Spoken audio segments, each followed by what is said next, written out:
Chapter 2:11. Chu Xiu's sudden words stunned Zhang Bing. She asked with a puzzled expression, "What do you mean, young master? What did I see?" Chu Xiu smiled and pointed at his chest. There was the mark of the Guanzhong torture room there. It was so inconspicuous that ordinary people would not be able to notice it. Chu Xiu said calmly, "The Guanzhong torture room has always kept a low profile in the outside world. It only manages its own territory. Most people in the pugilistic world do not have much of an impression of the Guanzhong torture room. They have heard of it, but they have never seen it. But Miss Zhang is very smart. You must have recognized my identity, right? This thing is so precious. Now that I have taken it away, Miss Zhang must be very unhappy, right? So Miss Zhang is preparing to leave first, then tell the Hidden Sword Villa about me, and then instigate them to attack me. Yes, no, yes." When he said the last three words, the smile on Chu Xiu's face had completely disappeared. He became extremely gloomy. Zhang Bing's expression suddenly changed. She said with a pale face, "I didn't. Young master, please don't misunderstand. I am a weak woman who has never even left Eastern Qi. How would I know what the mark of the Guanzhong torture room looks like?" Chu Xiu said expressionlessly, "Didn't I just say that you recognized the mark on my body and confirmed that I am from the Guanzhong torture room? You confessed without being pressed. Besides, it's useless even if you didn't, because I have already told you my identity. Miss Zhang, haven't you heard of killing people to keep them quiet?"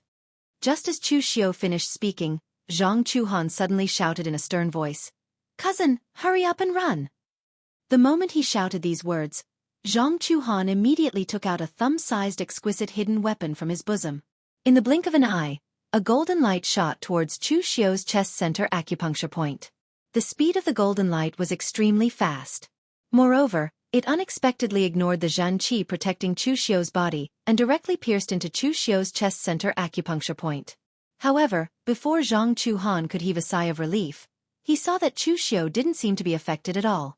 A bloody light flashed in his hand, and in the blink of an eye, everything in front of him was blood red. In the next moment, he saw a headless corpse lying on the ground, blood gushing out like a fountain. It was his own corpse. Chu Xiu pulled out a golden needle from his Tanzhong acupoint, looked at it for a moment and threw it on the ground, lightly said, "A hidden weapon of Chenji sect?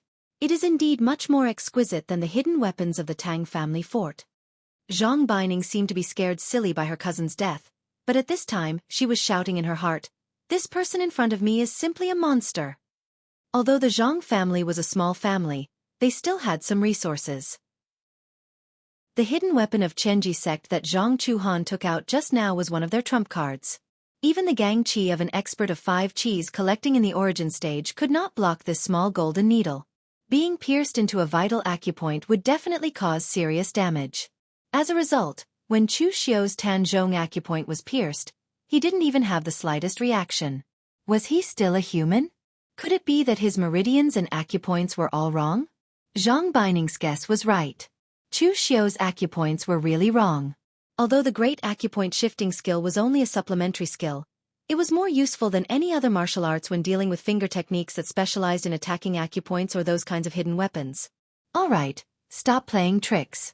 It's time for me to send you on your way. The expressions of the 4 guards of the Zhang family suddenly changed. However, before they could make a move, they were greeted by the powerful crimson rain of blades. In an instant, the entire inn was covered with blood. These martial artists who were not even in the physical invulnerability realm wanted to block Chu Xiu's blade. Zhang Baining, who was behind Chu Xiu, seemed to be scared out of her wits. However, before Chu Xiu could turn around, a black dagger suddenly appeared in Zhang Baining's hand. Even the blade was black. With a whistling wind, it stabbed towards Chu Xiu. This dagger contained the venom produced in Miaojiang of Bashu, and it was the kind that was mixed with more than 10 kinds of venom. It was very evil and strange. Not to mention that Chu Xiu was in the physical invulnerability realm. Even if he was in the origin stage of 5 qis collecting in the origin stage, he would not feel good if he was cut by this dagger. Most importantly, Zhang Baining's momentum when she attacked was not the slightest bit ostentatious. Her movements were extremely fast. Even the vibration of the dagger when it cut through the air was offset by her control. Although it was nothing in the eyes of a martial artist like Chu Xiu, who had already reached the physical invulnerability realm, Zhang Bining's strength was already considered good for a martial artist in the innate realm. However, Zhang Bining's attack did not even pierce through Chu Xiu's protective upstanding qi. After practicing the great immemorial art of heaven and earth chaos, the density of Chu Xiu's upstanding qi was simply beyond Zhang Bining's imagination. The dagger seemed to have fallen into a swamp. It was only 3 inches away from Chu Xiu's body, and it could no longer move forward. However, Chu Xiu turned around and said with a faint smile on his face, "Miss Zhang, your strength is not bad. It is not like what you said, that you are just a weak woman. With your current strength, even your infatuated cousin is no match for you." The dagger in Zhang Bining's hand fell to the ground with a clang. Her face showed a look of horror and she shouted, "I beg you, young master, don't kill me. The Zhang family is already gone. I am willing to do anything for you. Young master, please spare my life." Chu Xiu shook his head and said, "Do anything for me? That sounds very tempting. Unfortunately, the more beautiful a woman is, the more deceptive she is. So I don't believe you." As his voice fell, Chu Xiu directly blasted out a palm. The powerful palm force directly shattered Zhang Bining's heart meridian. Zhang Bining looked at Chu Xiu in disbelief. It seemed that she did not expect that Chu Xiu would kill her like this. He did not hesitate to slap her to death. The other martial artists who were watching from a distance did not know what had happened. They could only vaguely see that Chu Xiu suddenly became violent and killed all the people present. In particular, in the end, Chu Xiu even killed Zhang Bining. This made them secretly despise Chu Xiu. Such a beautiful woman was killed by this guy. Was there any justice in this world? Was there any law? He was worse than a beast. But then everyone felt a chill in their hearts. This person's murderous nature was too heavy. In less than a quarter of an hour, more than a dozen people had died in the inn. They felt a chill in their hearts. They did not even dare to watch anymore. They quickly turned around and left. In Jianghu, the people who were really feared were not the fierce men who gave up their seats to Chu Xiu, but people like Chu Xiu, who looked harmless but could kill your whole family without batting an eyelid. In the eyes of such people, there was no such thing as gender, beauty or ugliness. As long as he had the intention to kill, there was only the living or the dead in front of him. At this time in the inn, Chu Xiu took out a gold ingot and put it on the table. He turned and left directly. He had killed so many people here. It was estimated that the inn owner had a shadow in his heart. He definitely did not dare to open a shop here. This gold ingot could be considered as compensation. In fact, Chu Xiu was not as crazy as the group of onlookers outside thought. Such a delicate beauty had said that she was willing to be his slave. In the end, he killed her. Zhang Bining had the cultivation of the innate realm at a young age. Her strength was not inferior to her cousin, but she was stronger than a man. Moreover, she was shrewd enough. Such a woman was definitely not someone that an idiot like Zhang Chuhan could control. Chu Xiu did not want to warm his bed with her. It was not bad to have her as his subordinate. Sometimes, a woman's lethality was greater than a man's. However, shrewdness was not a mistake. Zhang Bining's mistake was that she was too calculative. Moreover, she could not see herself clearly. She was a little too unstable. She dared to show off her acting skills in front of Chu Xiu. She did not know that Chu Xiu had never lost to anyone in this game. Outside the official road of Ji State Chonglin County, Chu Xiu walked on the side of the road. Along the way, he looked at the countless warriors coming and going from Ji State Prefecture. The Mirror Lake Villa was located outside of the Ji State. It was next to a large, clear, green lake. That was why it was named the Mirror Lake Villa. At this time, the God Weapon Conference had not started, so Mirror Lake Villa did not receive guests for the time being. Warriors who wanted to participate in the God Weapon Conference or came to watch the fun gathered in Ji State Prefecture. Chonglin County was a large county in the center of eastern Qi. Ji State Prefecture was the center of Chonglin County. Previously, it was extremely prosperous. Now, because of the God Weapon Conference, martial arts flourished even more. Of course, for the local forces in Ji State Prefecture, they were somewhat miserable. They even secretly cursed the people of Hidden Sword Villa and the Mo family. Previously, they were the local bullies in Ji State Prefecture. Even if they came, they would have to be polite to them. However now, the people who came and went were either young talents on the Longhu list, elite disciples of various sects, or some heroes of the Jianghu. Regardless of the strength or the forces behind these people, the local bullies in Ji State Prefecture could not afford to offend them. Therefore, during this period of time, they had been very careful and did not dare to offend anyone. Chu Xiu followed the crowd and stepped into Ji State Prefecture. When he looked up, he saw that there were warriors everywhere, and they were all very young. Generally, those who entered the innate stage at the age of 20 were already considered the elites of the younger generation in the Jianghu. However, at this time, in Ji State Prefecture, there were many innate stage warriors around the age of 20. At this moment, a skinny warrior in his 30s squeezed through the crowd and came in front of Chu Xiu. He cupped his hands and said, "Sir, do you need a guide? The God Weapon Conference will start in almost a month. Wouldn't it be very bad to wait here for such a long time? During this time, Sir can have a good time in Ji State Prefecture. I am Li Bu-san. I have been in Ji State Prefecture all my life. I dare not say anything else, but I am very familiar with Ji State Prefecture and Chonglin County. Money is not a problem. Sir, just give as you see fit." Chapter 2:12. Chu Xiu looked at Li Bu-san with interest and asked doubtfully, "There are so many people in the pugilistic world, why did you choose me? How do you know that I can afford you? Aren't you afraid that I'm one of those poor rogue cultivators?" Li Bu-san chuckled and said, "In this line of work, I rely on my pair of eyes. How can I not be careful? Most of the young masters from the aristocratic families in brocade clothes have servants accompanying them. They don't need someone like me to be their guide. Young master, although you don't look like a martial artist from an aristocratic family or a big sect, I'm sure that you're not an ordinary rogue cultivator. When ordinary rogue cultivators see so many experts and young talents gathered in the Ji State Prefecture, they will definitely feel guilty. Anyone who sees so many young talents far surpassing them will not have confidence.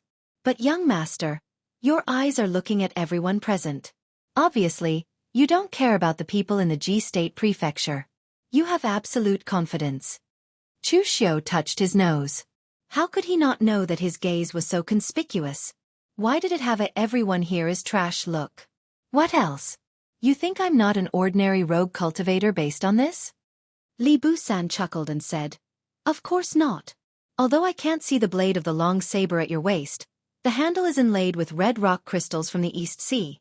It's more valuable than purple gold. The handle is already so valuable, let alone the blade. Of course, there's one more thing. I can confirm your identity. Although you're not from an aristocratic family or a big sect, since you were sent by the Guanzhong torture room to participate in the God Weapon Conference, you're definitely not an ordinary person." This time, Chu Xiu was really surprised. He asked doubtfully, "You actually know about the Guanzhong torture room?" In the Guanzhong region, the Guanzhong torture room could be said to be well known. However, after leaving the Guanzhong region, Chu Xiu only knew how low-key the Guanzhong torture room was. The disciples of other sects and aristocratic families needed to roam the pugilistic world, but the Guanzhong torture room didn't need to. They only needed to guard their own territory. Therefore, most of the people in Jianghu had only heard of the Guanzhong torture room, but they had never seen anyone in the Guanzhong torture room. The only people who had a deep impression of the Guanzhong torture room were the people from the imperial court or those from the major sects and aristocratic families. The Guanzhong torture room was unique in solving cases and investigating traces. If the imperial court and the big martial arts forces had something they could not solve, they would ask the Guanzhong torture room to investigate. These people had more contact with the Guanzhong torture room. As for the others, except for those who had been to Guanzhong personally, it was almost impossible for them to have contact with the Guanzhong torture room. Li Bu-san smiled and said, "I used to be a caravan guard for a period of time and followed the Eastern Qi caravan to Guanzhong. I also saw the power of the Jianghu constables in the Guanzhong torture room." Chu Xiu nodded in understanding and threw Li Bu-san an ingot of purple gold, which was about 10 taels. "All right, then you can follow me for now. Introduce me to the good places in the Ji Province Prefecture." Receiving the purple gold, Li Bu-san's eyes immediately revealed a trace of joy. This lord was indeed very generous. He actually gave out purple gold instead of ordinary gold and silver. Li Bu-san put away the purple gold and quickly said, "The Ji Province is the center of our Chonglin County. Naturally, there are many good places. However, with young master's strength and status, you probably won't be interested in them. Therefore, there are only 3 truly good places. One of them is the Mo family's weapon shop. Don't be fooled by its ordinary name. However, there are quite a number of people who have come for it. Chu Xiu was astonished and asked, "This weapon shop is opened by the Mo family of the Mirror Lake Manor?" Li Bu-san praised, "Young master is indeed smart." Although Grandmaster Mo Yezi has already stepped down from his position as the master of the magical weapon pavilion and retired from the pugilistic world, he has after all been a blacksmith his whole life. Even after retiring from the pugilistic world, he would still forge some weapons from time to time as practice. For a blacksmith like Grandmaster Mo Yezi, the weapons he casually forged were all practice items. However, for the people of the pugilistic world, they are treasures that they can only dream of. Grandmaster Mo Yezi's practice items are also occasionally sold in the Mo family's weapon shop. The people of the Mo family will not say which weapon was personally forged by Grandmaster Mo Yezi. Being able to buy it is your luck and fate. Only after you have bought it will the Mo family tell you. Therefore, there are many people who come to the Mo family's weapon shop to try their luck. Moreover, as the descendants of Grandmaster Mo Yezi, the people of the Mo family are also experts in forging weapons. The various weapons produced by the Mo family can be said to be treasures in the pugilistic world. Chu Xiu nodded, but he was not tempted. Chu Xiu's red sleeve blade was a 5th Revolution artifact. Even among 5th Revolution artifacts, it was considered to be above average. Unless there was a 6th Revolution artifact, and it had to be suitable for Chu Xiu's attributes, it would not be of much use to Chu Xiu. Even if Mo Yezi was a great master of smithing, a 6th Revolution precious weapon was not something he could refine just because he wanted to. Just the materials alone were already an astonishing number. When a weapon reached the level of an artifact, each revolution was a different level. 4th Revolution was easy to obtain, 5th Revolution was hard to find, and 6th Revolution was already a treasure. What about the other 2 places? Chu Xiu asked. Li Bu-san chuckled and said in a slightly wretched tone, "The other 2 places are a brothel and a restaurant. The brothel is the famous Phoenix Cry Xiaoxiang restaurant in the whole eastern Qi. There are all kinds of beauties from all over the world gathered there. There are tall and elegant northern Yen beauties, gentle beauties from eastern Qi, and charming and enchanting beauties from western Chu. There are also many foreign race beauties in the Phoenix Cry Xiaoxiang restaurant. For example, there are some foreign race beauties from the East Sea Islands. Although their skin is a bit dark, their bodies are alluring, as if they have no bones. Also, the beauties from the western regions are all blonde and have enchanting and graceful figures. It is said that some of them are nobles and princesses of some small countries in the western regions." Li Bu-san was almost drooling as he spoke. For a bottom-level Jianghu person like him, even if he had purple gold in his hand, he would not be able to enter the gate of Phoenix Cry Xiaoxiang restaurant. This kind of place was prepared for those real Jianghu heroes and big shots, and could not be entered just by taking money. However, he was not qualified, but Chu Xiu was. If Chu Xiu wanted to go to the Phoenix Cry Xiaoxiang restaurant, he could use the identity of Chu Xiu's attendant to enter. Maybe he could really get close to her. However, Chu Xiu was not interested in his description. It should be said that those who still went to the brothel at this time were basically some rich young masters of some families. The God Weapon Conference was about to start. Instead of recuperating and adjusting your state, you squandered your energy in the brothel and indulged in the beauty of women. Are you looking for death when you really go to the arena? Love is like a steel knife that scrapes bones. Liking beauty and indulging in beauty are 2 different concepts. If you don't have a sense of propriety in front of important matters, you are doomed to not achieve anything. There were even some extreme martial artists in Jianghu who, before achieving great success in martial arts, had to maintain their primordial yang energy. They would not get close to women and would even reject all desires for food or luxuries. They lived like ascetic monks. Although it seemed incomprehensible, they were often able to maintain the firmest heart of martial arts. Their willpower was absolutely incomparable to that of ordinary people. Of course, Chu Xiu could not live such a life. He was not a real monk.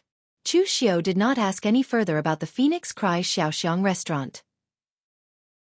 He directly asked, "What about the last place?"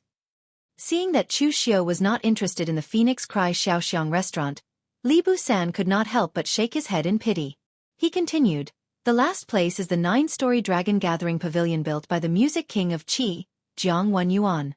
The first 4 floors can be entered as long as you have money. If you want to enter the last 5 floors, it is not so easy. You need to have status, fame, or strength. The higher your status, the greater your fame, and the stronger your strength, the higher floors you can enter and the more things you can enjoy. The food on the first 4 floors are prepared for ordinary people or ordinary martial artists. In the last 5 floors, the ingredients for every dish are extremely precious spirit herbs and even the world's rarest treasures. Even the wine is made from some rare fruits. A single sip is equivalent to several days of cultivation. Speaking of this, Li Busan's saliva dripped down. Although he was only a martial artist of the lowest level, he was still a martial artist. His desire for things that could enhance his cultivation was not inferior to that of beautiful women. Hearing this, Chu Xiu's interest was piqued. This dragon gathering pavilion was quite extravagant. They actually used all kinds of spirit medicines to make dishes and wine. Although these rare and precious spirit herbs could be turned into dishes and brewed into wine, they would still have the same medicinal effect, but they would certainly be less effective than those pills that had been carefully refined by an alchemist. This kind of behavior, in addition to satisfying one's appetite, was simply a waste of resources. But even so, the Dragon Gathering Pavilion still dared to do such a thing. One could only imagine how rich their family was. Having a royal background really made a difference. But at this time, Chu Xiu seemed to have suddenly thought of something. He asked abruptly, "Prince Anil, Zhang Wenyuan? Isn't the Qi royal family surnamed Liu? Why is there a prince with a different surname? Conferred the title of prince?" Among the 3 countries, there were only a handful of people who had been conferred the title of prince. Every one of them was a powerful expert with tens of thousands of troops under their command. But this Zhang Wenyuan's name, Chu Xiu had never heard of it before. At this time, Li Busan laughed awkwardly and said, "It's not a conferment of Prince Anil. Prince Anil is actually a member of the previous royal family. The title of prince is hereditary." As he spoke, Li Busan explained the situation to Chu Xiu. In fact, the reason was very simple. Hundreds of years ago, the Qi royal family did not have the surname Liu, but Zhang. However, the last generation of the Zhang royal family was too muddle-headed and almost brought Eastern Qi to his death. In the end, he was deposed by several generals of Eastern Qi and was replaced by the Liu royal family. In order to show their benevolence, the Liu royal family did not massacre the Zhang royal family.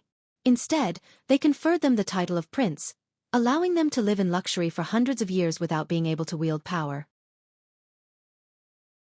Chapter 213. Chu Xiu had never heard of the history of the land of Eastern Qi hundreds of years ago in the original plot. Now that he heard it, it was quite novel. The fact that several generals could destroy the bloodline of the royal family showed how weak the Zhang royal family was back then.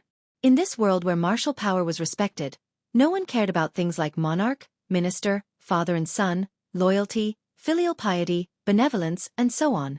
Martial power was always placed above these things. When the emperor and the entire royal family were powerful, the people under them would bow down to them. On the contrary, if even the royal family was completely weakened, why would they follow the orders of a good-for-nothing? Moreover, after listening to Li Busan talk about Zhang Wenyuan, Chu Xiu felt that Zhang Wenyuan was courting death. Why could the Zhang bloodline survive until now? Because the Eastern Qi royal family valued their reputation. Although the Zhang bloodline was dismissed because the current generation of the royal family was indeed useless and the emperor was too muddle-headed, Eastern Qi was likely to face the destruction of the country if they continued to be foolishly loyal. However, it was still a plot to usurp the throne, and it was not a good thing to say. Now, the Eastern Qi royal family could be said to be a prostitute and yet still have a good reputation. The fact that they did not exterminate the Zhang bloodline was their reputation. If the Zhang bloodline had been content to be rich, it would have been fine. The Eastern Qi royal family would not have let this reputation collapse. Just from the title they gave the Zhang bloodline, one could tell that they would live a peaceful and happy life. As long as they did not cause any trouble, the throne would always be hereditary. However, the Zhang bloodline was very stubborn. They relied on the fact that the Eastern Qi royal family valued their reputation and did not dare to touch him, so they often competed with the Eastern Qi royal family. Li Busan was not clear about other things, but what Zhang Wenyuan was doing now was purely courting death in Chu Xiu's view. He was challenging the nerves of the Eastern Qi royal family. For example, the Dragon Gatherer Pavilion he opened would not be a problem for others, but it would be a big problem for Zhang Wenyuan. Why? Does your Jiang bloodline want to gather the dragon qi and take back the throne that belongs to you? Also, why did the Dragon Gathering Pavilion have 9 floors? Moreover, only the last 5 floors had entry requirements, not the last 6 or the last 4 floors. Combined with the identity of the Jiang bloodline, it was easy to associate them with the term Supreme Ruler. Jiang Wenyuan had really taken the Eastern Qi royal family as fools, or perhaps he was a little too fearless, which was why he dared to do these things so blatantly. There was also Jiang Wenyuan. Although his martial arts talent was not very good, and could even be said to be very poor, he was already in his 40s, and had only reached the Xiantian realm with the help of countless pills. His combat strength was even worse. However, he was very fond of making friends with people from Jianghu, especially those from big sects and aristocratic families. It could even be said that as long as one was able to set foot on the last 5 floors of the Dragon Assembling Pavilion, Jiang Wenyuan would personally come out to welcome them. Everyone knew how the current Eastern Qi royal family had seized the throne of Eastern Qi in the past. They had relied on force to force the abdication. But now, you've made friends with so many Jianghu people. What are you doing? Are you trying to rebel? Chu Xiu didn't know if Jiang Wenyuan had good luck or the endurance of the Dongqi royal family to be able to survive until now. In Chu Xiu's previous life, there was a person who was very similar to Jiang Wenyuan, and the things he did were also very similar. However, his ending was very miserable. That person's name was Chai Jin. Of course, none of this had much to do with the current Chu Xiu. Instead, he was very interested in the fine wine and delicacies made from spiritual herbs in the Dragon Assembling Pavilion. With Li Bu San leading the way, Chu Xiu directly arrived at the Dragon Assembling Pavilion. Since ancient times, Eastern Qi had been prosperous. A 9-story building was not considered rare. However, the Dragon Assembling Pavilion was exceptionally grand. The height of one floor was almost comparable to 2 floors of other restaurants. Therefore, in the Qi Province Prefecture, the Dragon Assembling Pavilion could be said to be the tallest building. The exterior was also very luxurious and magnificent. The precious glazed tiles were used as ordinary bricks. Furthermore, every floor was carved with a coiling dragon statue. The exterior was gilded, but the eyes and the pearls in the dragon's mouth were made of extremely precious gemstones. By doing this, the Dragon Assembling Pavilion was equivalent to placing a pile of precious treasures on the streets. However, Jiang Wenyuan was not worried that someone would steal it. In fact, no one would dare to steal it. After all, Jiang Wenyuan was the king of ease of Eastern Qi. On top of that, he had opened the Dragon Assembling Pavilion for so many years. He had made friends with many disciples from the big sects and many outstanding talents in Jianghu. Who would not give him face? Daring to steal from the Dragon Assembling Pavilion was equivalent to courting death. Stepping into the Dragon Assembling Pavilion, the interior was decorated with jewels and jewels. However, it was only splendid, not gaudy. Just as Chu Xiu and Li Bu San stepped through the door, a well-dressed waiter approached them and asked respectfully, "Which floor would you like to go to?" The last 5 floors were specially prepared for the elites. The first 4 floors were also based on how much money one had in their pockets. Each floor had a different spending level. If someone with a lower level went to the 4th floor and pretended to be rich, the consequences would be very miserable. Li Bu San proudly said, "My young master is planning to go to the last 5 floors." As soon as these words were spoken, the attention of all the customers immediately turned to look at them. However, when they saw Chu Xiu and Li Bu San, most of the customers had a look of mockery in their eyes. Not everyone could enter the last 5 floors of the Dragon Assembling Pavilion. Before the God Weapon Conference started, those who entered the Dragon Assembling Pavilion were the young talents of Eastern Qi. Most of the waiters knew each other, and they would be directly led to the last 5 floors. After the God Weapon Conference started, some of the rogue martial artists from Northern Yen and West Chu did not know the immensity of heaven and earth. They even wanted to enter the last 5 floors. In the end, they were taught a lesson. Some of them even dared to make a scene in the Dragon Assembling Pavilion. The consequences were obvious. Now, Chu Xiu and Li Bu San were dressed very ordinarily. Especially Li Bu San. He was just an ordinary martial artist of the lowest level. How could such a person be qualified to enter the Dragon Assembling Pavilion? As people of Eastern Qi, these people looked at the martial artists from Northern Yen and West Chu with a sense of superiority. The land of Eastern Qi was vast and abundant. Nearly half of the martial artists in the world were gathered in Eastern Qi. Martial arts flourished and the land was prosperous. Its historical heritage was also much more extensive than that of Northern Yan and West Chu. Therefore, in the eyes of the people of Eastern Qi, the people of West Chu were all southern barbarians. As for the Northern Yan, they were just northern barbarians who came from the barren mountains and unruly rivers.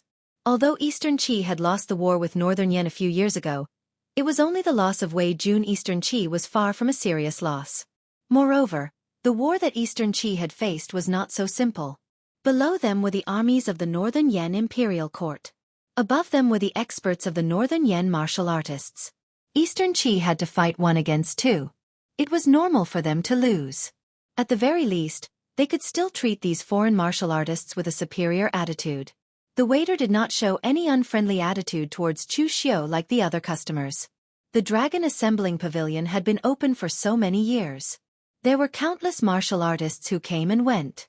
What kind of strange people had they not seen? Even if it was a beggar, he might be an expert from the beggar sect. They would still politely welcome him. "Young master, please come with me." The waiter gestured to Chu Xiu, but turned to Li Busan and said, "Attendants are not allowed in the last 5 floors." The waiter was not an ordinary waiter. He was also in the blood condensation realm. He could see through Li Busan's strength with a single glance. Li Busan smiled awkwardly and said, "Young master, please go up. I will wait for you downstairs." Originally, he had wanted to borrow Chu Xiu's fame to take a look at the last 5 floors of the Dragon Assembling Pavilion. But now it seemed that the rules of the Dragon Assembling Pavilion were very strict. If everyone brought their attendants up, how could there be so many seats in the Dragon Assembling Pavilion? Chu Xiu nodded. The waiter brought Chu Xiu to the 5th floor and said, "Young master, the last 5 floors of the Dragon Assembling Pavilion are not open to the public. The 5th, 6th, and 7th floors are open to the public as long as you display your strength. As for the 8th floor, it is specially used to entertain some seniors of the martial arts world. Only the prince can personally greet you. As for the 9th floor, it is not open to the public. It is specially used by the prince to entertain important guests." Chu Xiu asked, "How do I display my strength?" The waiter clapped his hands.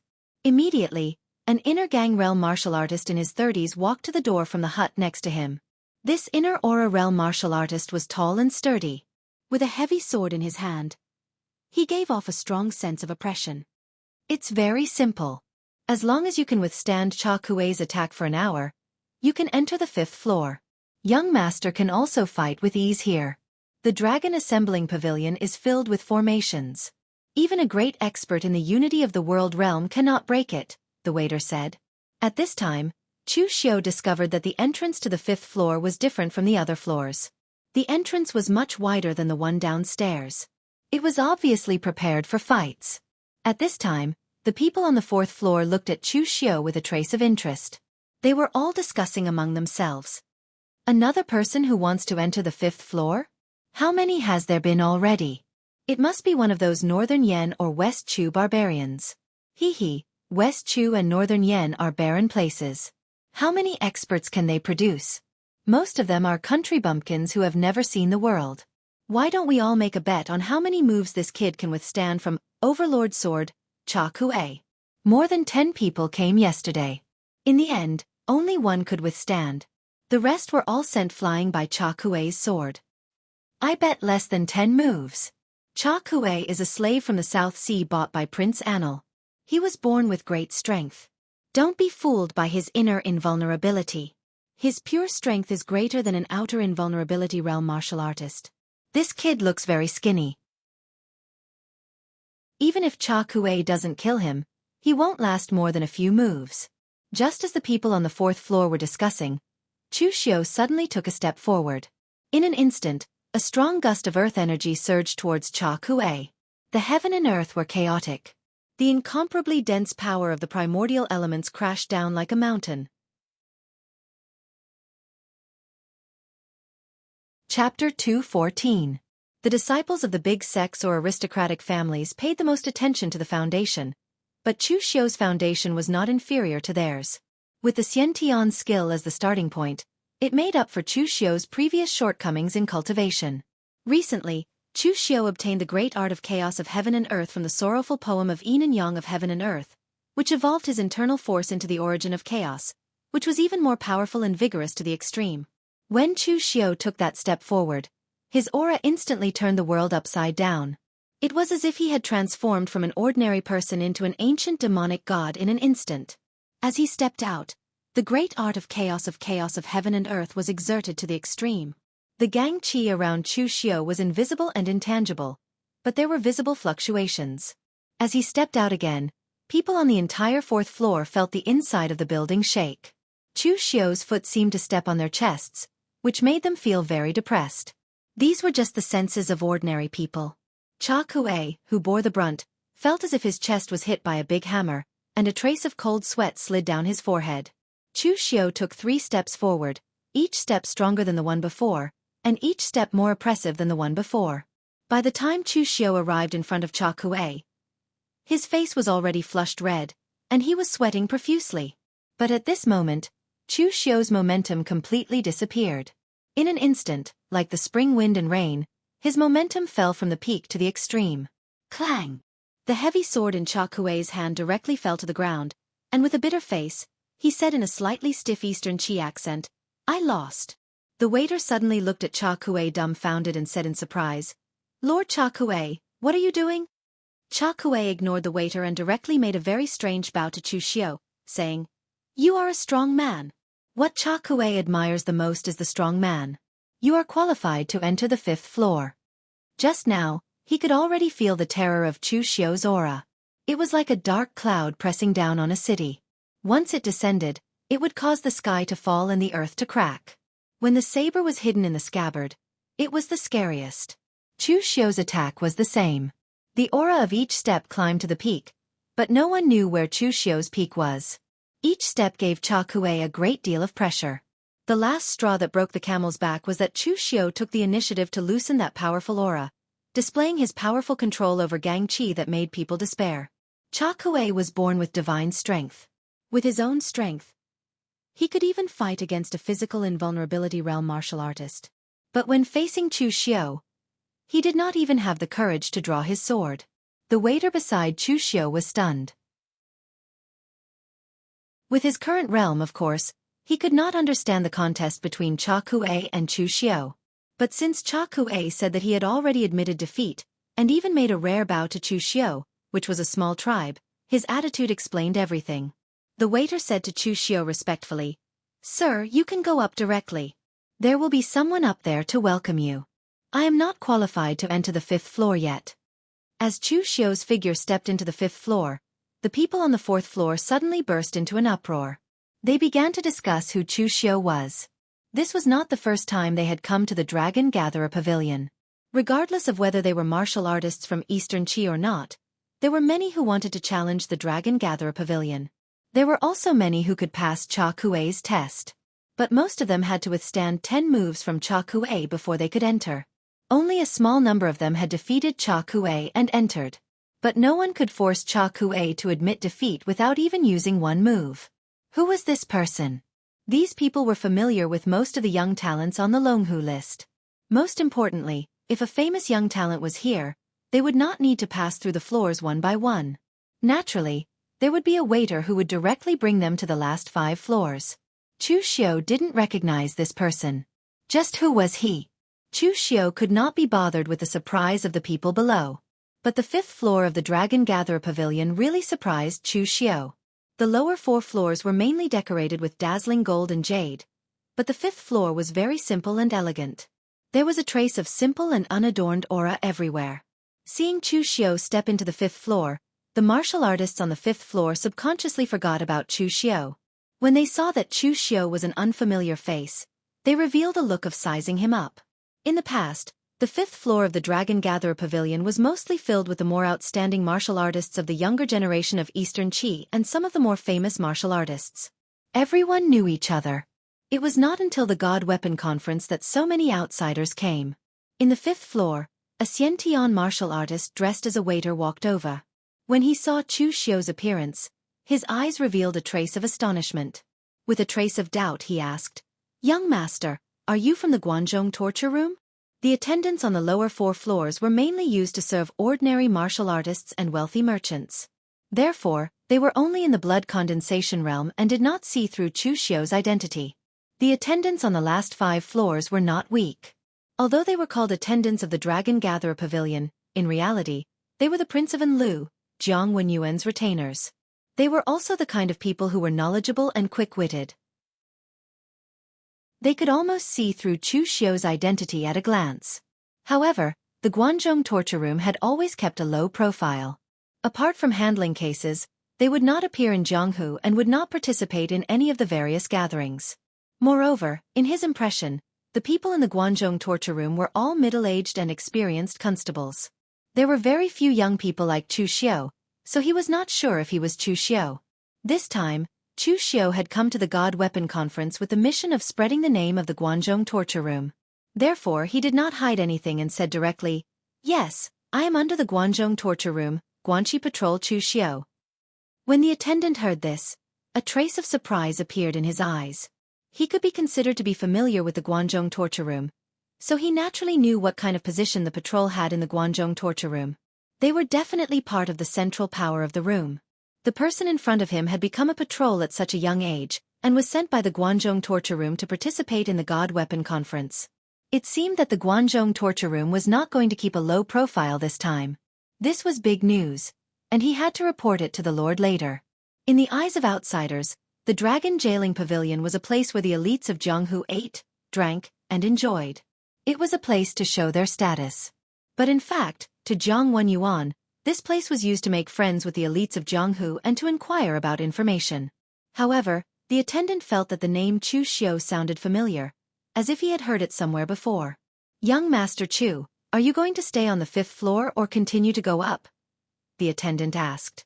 Chu Xiu smiled and said, "Which is better, the treatment on the 5th floor or the 7th floor?" The attendant said, "Of course it's the 7th floor. In the last 5 floors, the dishes and drinks prepared on each floor are different. The 7th floor is the best floor apart from the last 2 floors that are not open to the public." "Then let's continue upwards." The cultivator nodded and directly led Chu Xiu to the entrance of the 6th floor. Sure enough, there was a guard here. However, it was a middle-aged man who looked to be in his 40s and had a hideous scar on his face. The people on the 5th floor were also sizing up Chu Xiu. Those who were able to enter the 5th floor were at least at the inner aura stage. Moreover, they were considered experts within the inner aura stage. An ordinary inner aura stage martial artist would not be able to withstand a few strikes from Cha Kuei. Their knowledge was not as shallow as the people on the lower 4 floors, who only knew to judge a book by its cover. There were almost no mediocre people who could enter the 5th floor.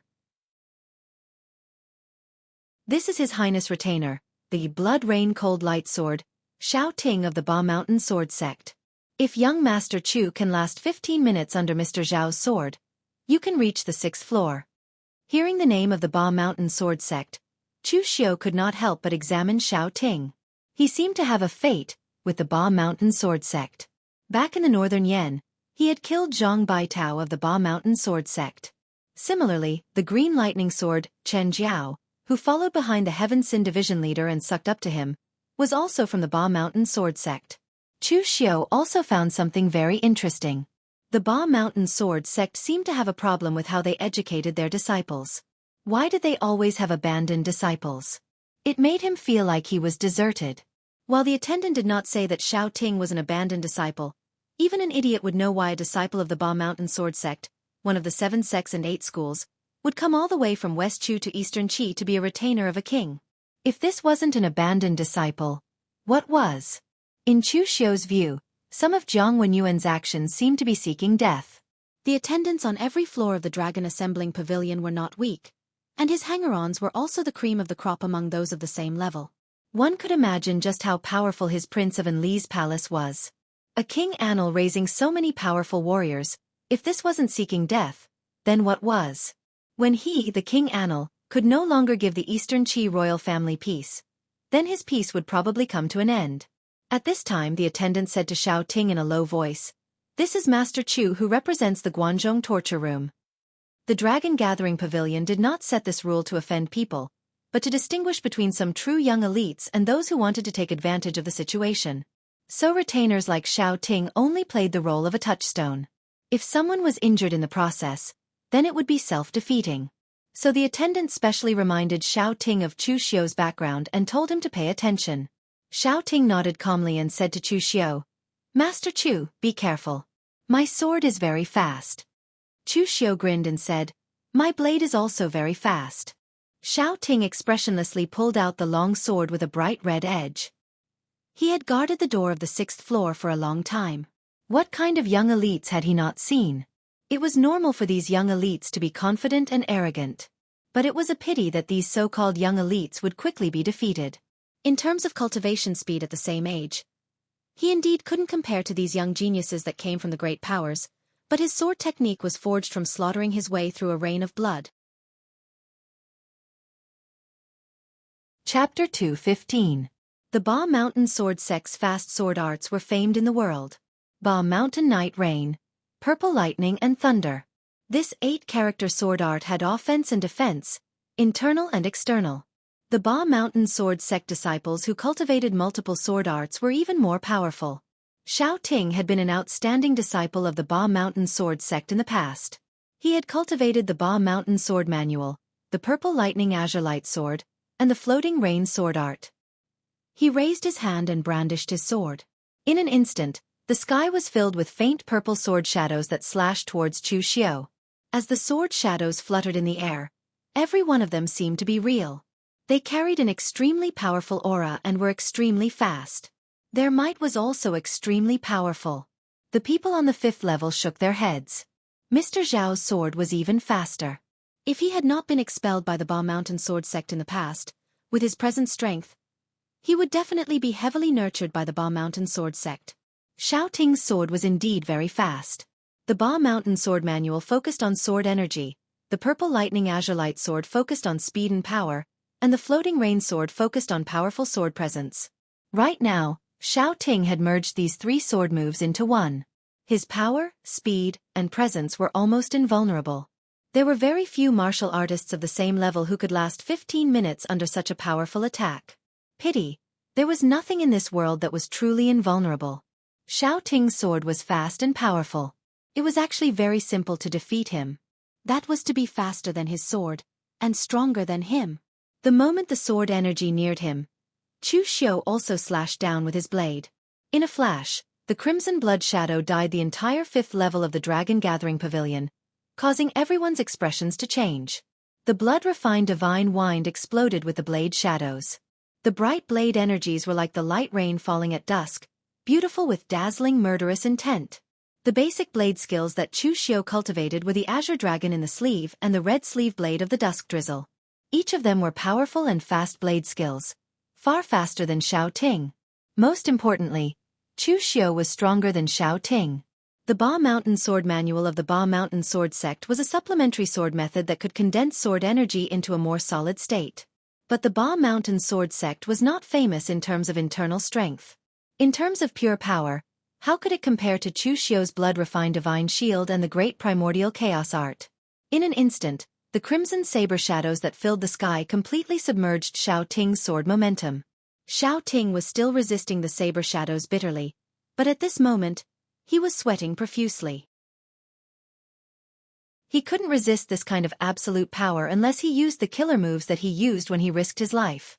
After a few dozen breaths, a clanging sound could be heard. Xiao Ting's sword was sent flying. Everyone present was dumbfounded. Many of the people on the 5th floor were locals of Eastern Qi. They were also old customers of the Dragon Gatherer Pavilion. They knew Xiao Ting's strength.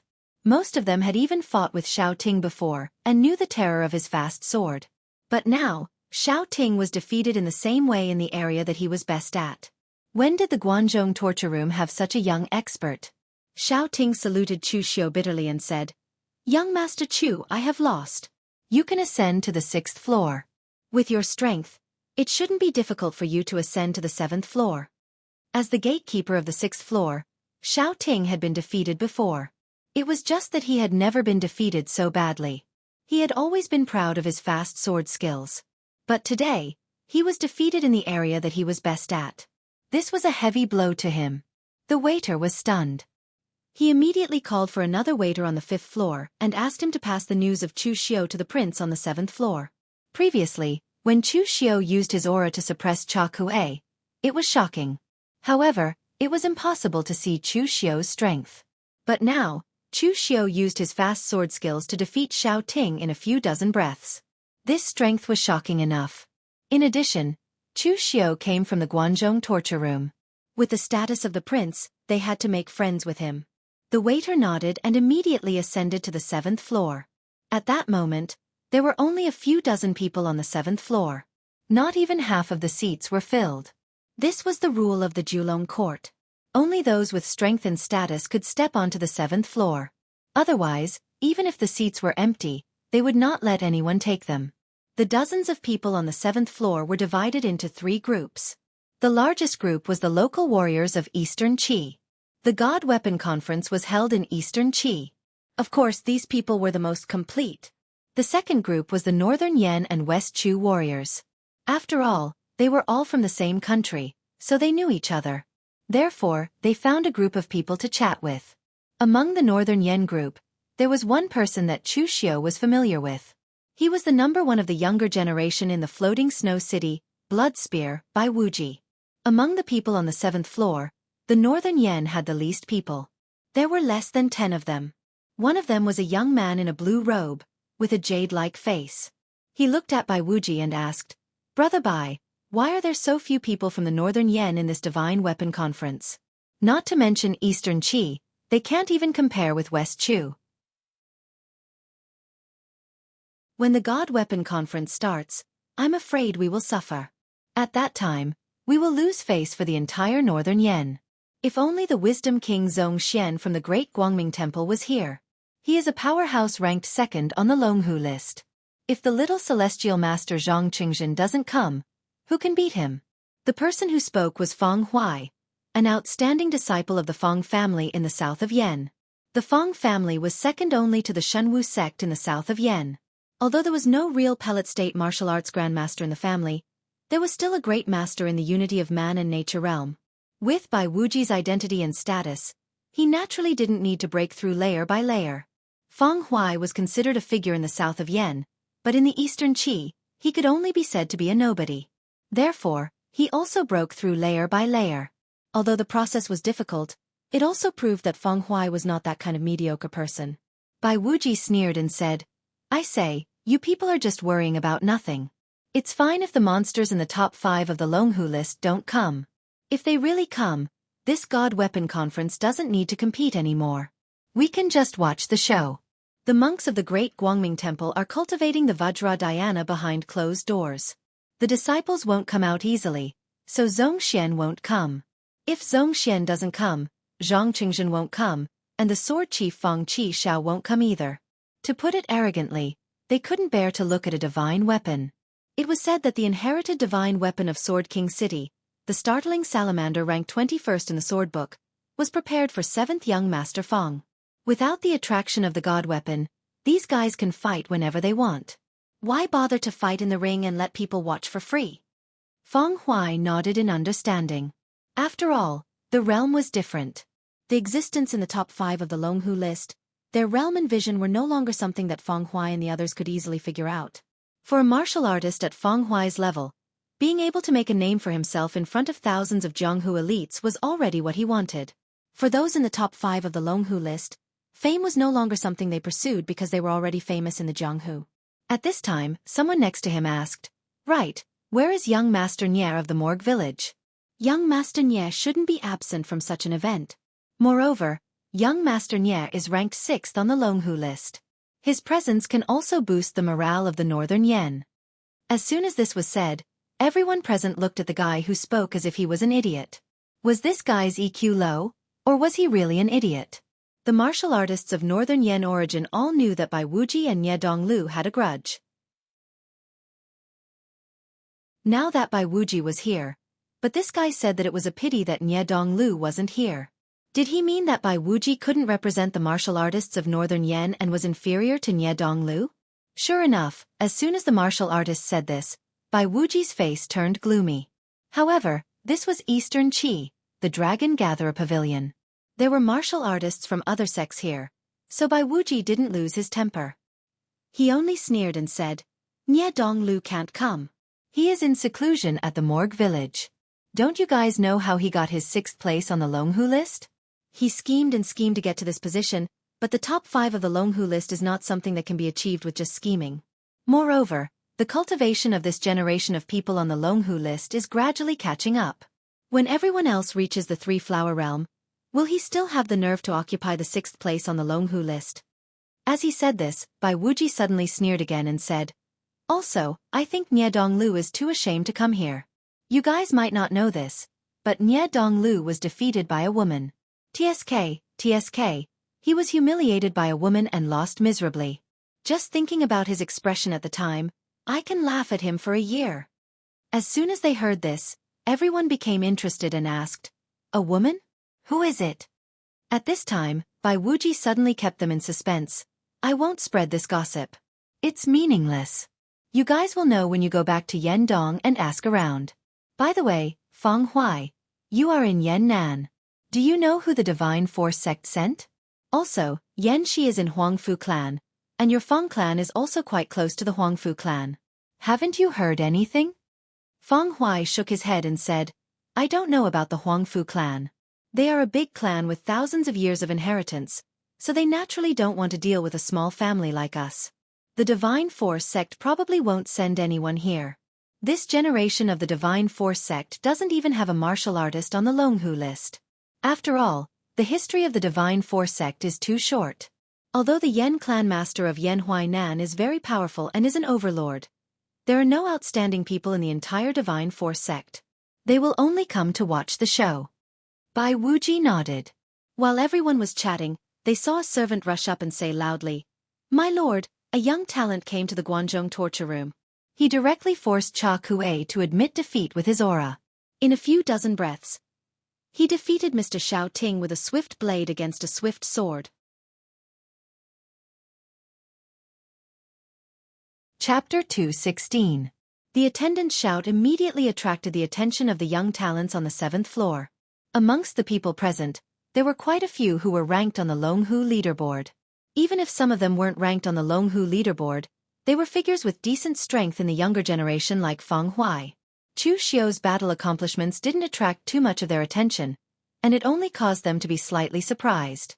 What really attracted their attention was Chu Xiu's identity as a member of the Guanzhong torture room. The Guanzhong torture room was in existence between the imperial court and the pugilistic world. However, because they didn't interfere with the affairs of the pugilistic world, the people present didn't have a good impression of the Guanzhong torture room, but they didn't have a bad impression either. It could only be said that their impression was very vague. In the past, the Guanzhong torture room kept a very low profile and almost never left Guanzhong. However, now the Guanzhong torture room had sent someone to participate in the God Weapon Conference. Did this mean that the Guanzhong torture room was also ready to interfere with the affairs of the pugilistic world? Moreover, the people present were also very curious about who the Guanzhong torture room had sent. They had never heard of any outstanding young talents from the Guanzhong torture room. At this time, 2 people walked down from the 8th floor of the Dragon Gathering Pavilion. One of them was in his 40s and wore a purple official robe. His face was square and imposing, and he didn't look like an ordinary person. This person was Prince Anil, Jiang Wenyuan. The person beside Jiang Wenyuan was an ordinary middle-aged man in a black robe. His appearance was ordinary, and his aura was restrained to the extreme. Bystanders would not be able to see anything wrong with him. He was definitely the kind of person that would be hard to find in a crowd. However, since he could sit on the 8th floor and was personally received by Jiang Wenyuan, one could imagine what kind of status this person had. Walking down the stairs, the young talents present all stood up and saluted Jiang Wenyuan, "Your Highness." The previous generation of the imperial family, the Prince of Eastern Qi, and Jiang Wenyuan already had so many martial artists under him. Although the forces behind these young talents were also very strong, they still had to salute in front of Jiang Wenyuan respectfully. Jiang Wenyuan greeted the crowd amiably, but he scolded the attendant with a gloomy face. "Why are you making a fuss? Have you forgotten the rules?" The attendant quickly lowered his head and said, "Please forgive me, Your Highness. Young Master Chu from the Guanzhong torture room is currently challenging the 7th floor. Should we allow him to skip this step and come up directly?" The gatekeeper of the 7th floor was a little strong. The other 2 floors were guarded by the king and Liu estate's hanger-ons, but the gatekeeper of the 7th floor was a consecrator of the king and Liu estate. The former were essentially Jiang Wenyuan's subordinates, making a living under him. On the other hand, the latter was invited by Jiang Wenyuan, so Jiang Wenyuan had to treat him respectfully, fearing that he would leave. By arranging such a person on the 7th floor, if the person who came was someone from a force that was hostile to Jiang Wenyuan, he would directly order the other party to deal with him ruthlessly. If it was an ordinary guest, then he would just probe them normally. Moreover, if the person who came was someone that Jiang Wenyuan thought was valuable, he would personally go down to the 7th level and invite the person up. There was no need for him to challenge the level. This would also indirectly give the other party face and gain their favor. Bai Wuji was like this. He didn't even attempt to challenge a single level. His identity as someone from the drifting snow city was already sufficient, but the moment he arrived at the 1st level, he was recognized by someone and directly informed Jiang Wenyuan to invite him up. As for Feng Huai, he came together with Bai Wuji, so Jiang Wenyuan didn't make things difficult for him. He instructed the hanger-ons and hanger-ons to show some mercy, causing Feng Huai to expend some energy, but he still successfully stepped into the 7th floor. Hearing the attendant's question, Jiang Wenyuan thought about it and said, "There's no need, let him pass the 7th floor and come up himself." A look of astonishment flashed in the eyes of the attendant.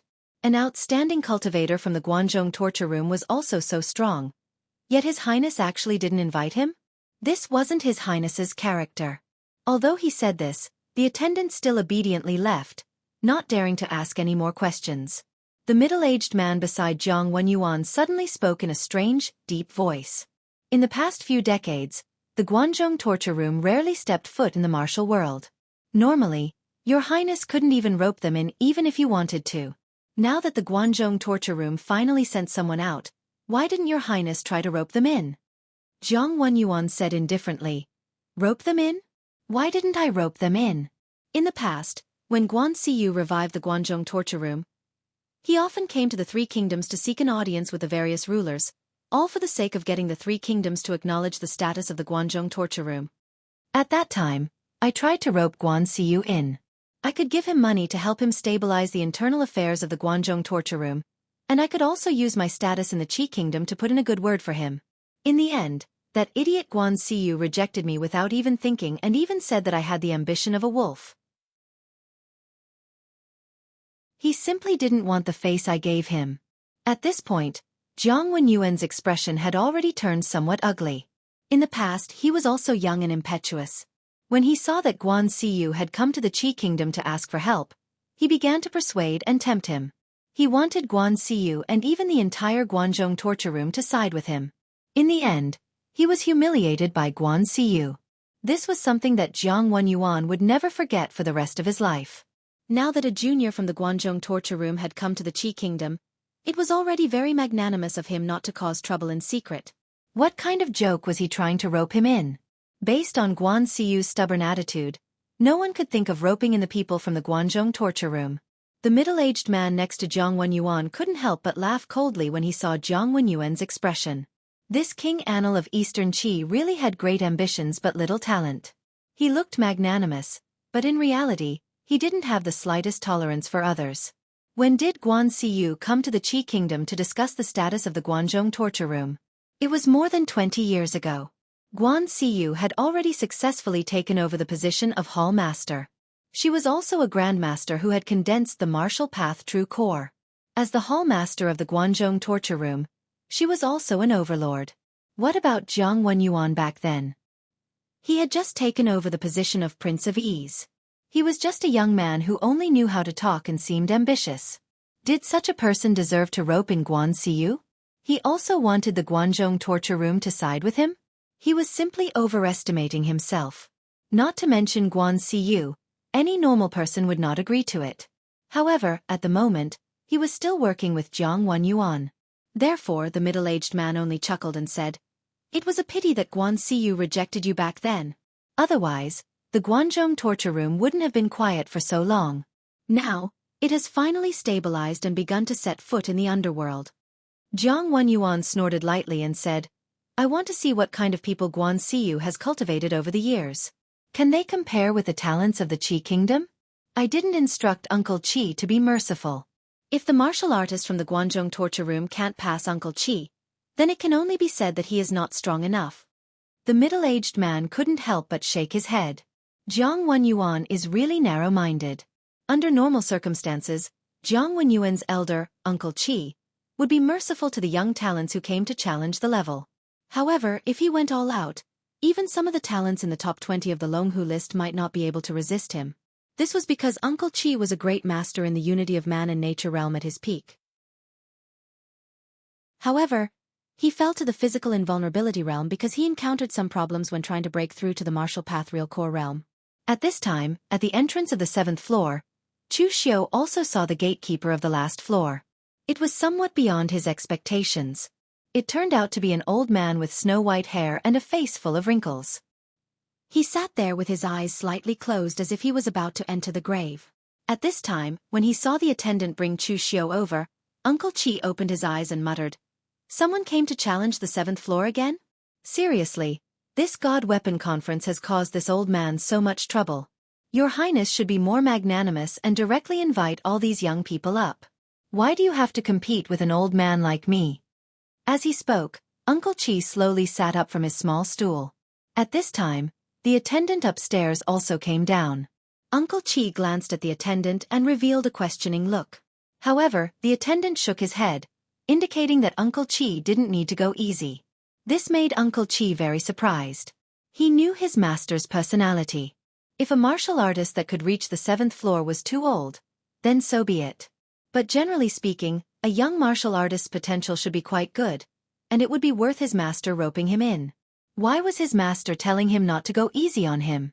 Wasn't this the same as driving away a young talent? However, Uncle Qi didn't think too much about it. He was getting old, and it was tiring to think too much. Anyway, he was indebted to His Highness.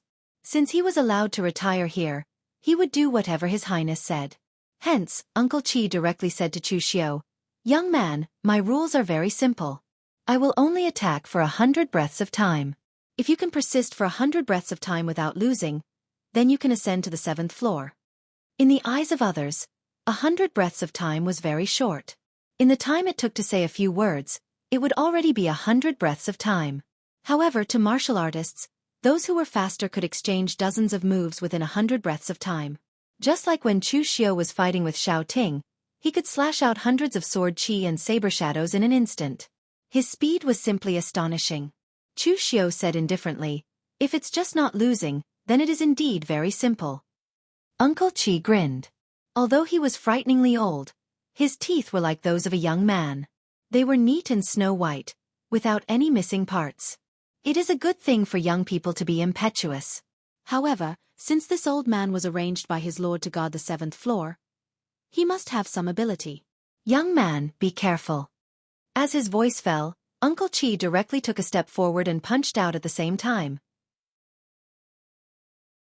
Just this step was like a qilin shaking the ground, causing the entire hall of the 7th floor to tremble. As this punch landed, it also brought with it the roar of a dragon and the roar of a tiger. The astral energy turned into a storm that swept out with unparalleled power. Before he attacked, Uncle Qi was just an old man with one foot in the grave. However, when he attacked, this old man who was about to die seemed to have transformed into a terrifying demon god.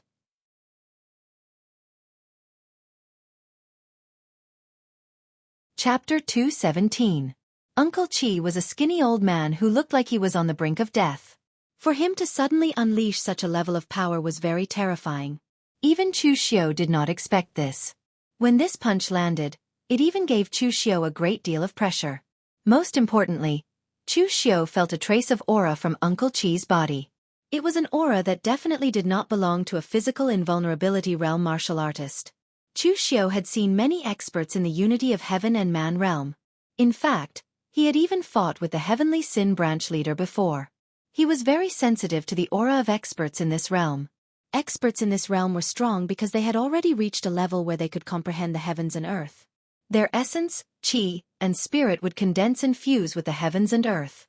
When they attacked, their strength would integrate with the surrounding environment. Although they could not reach the level of borrowing the power of the heavens and earth, They could borrow the power of the heavens and earth. Right now, Uncle Chi gave Chu Xiu this feeling. Under this punch, it was vast and majestic. It was as though the entire heavens and earth had merged into his fist. He was clearly a physical invulnerability realm martial artist, but when he attacked, he had the aura of an expert in the unity of heaven and man realm. This was really strange. However, at this time, Chu Xiu did not care about whether it was strange or not. On the contrary, a hint of fighting spirit surged in his body. Only when there was pressure would there be motivation. In the past, Chu Xiu's opponents were too weak. Almost no one could give Chu Xiu pressure. In the Guanzhong torture room, it was difficult for martial artists of the same level to make a difference. Even when he faced Lin Kai-yun, who was also on the Longhu list, Chu Xiu could still crush him. But now, this Uncle Chi in front of Chu Xiu was strong enough. He was strong enough to make Chu Xiu feel heavy pressure. With a loud explosion, Chu Xiu circulated the great primordial chaos art of heaven and earth to the extreme. His aura was majestic and vast, like the beginning of the primordial chaos, incomparably powerful. At that moment, the powerful foundation that Chu Xiu displayed shocked even Uncle Chi.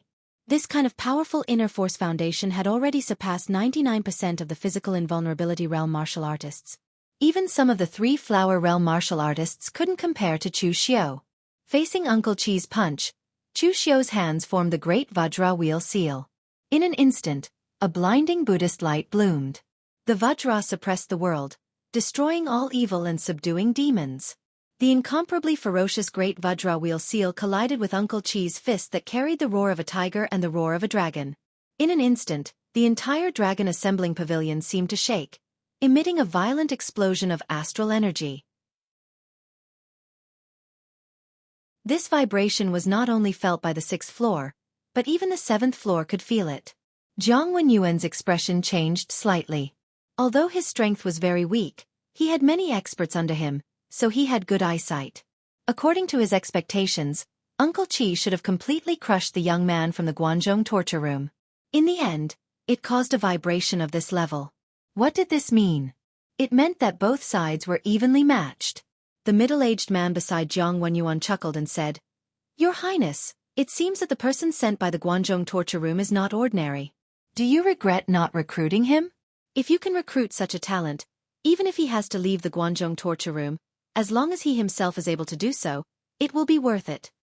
Jiang Wenyuan snorted coldly and said, "Whose side are you on? I know Uncle Chi's strength. How many of the younger generation can beat him? Perhaps this junior from the Guanzhong torture room is proficient in martial arts with explosive power, which is why he can barely exchange a blow with Uncle Chi." As Jiang Wenyuan spoke, intense explosions of astral energy came from below, one after another. It shook the entire dragon assembling pavilion to the point that they no longer had the mood to eat. All of them looked up with astonishment. The black-clothed middle-aged man looked at Jiang Wenyuan with an expression that was not a smile. His words had just been refuted by the facts. This was really a slap in the face. And at this moment, Uncle Chi's expression was also very grave. Just now, when Chu Xiu used the great Vajra wheel seal to clash with his fist, the result was that he had the upper hand. He did not take a step back, but Chu Xiu had taken 3 steps back. Even so, he was still astonished by Chu Xiu's strength. At this moment, Chu Xiu, who had taken 3 steps back, seemed to not feel anything. Immediately after, he pressed forward again.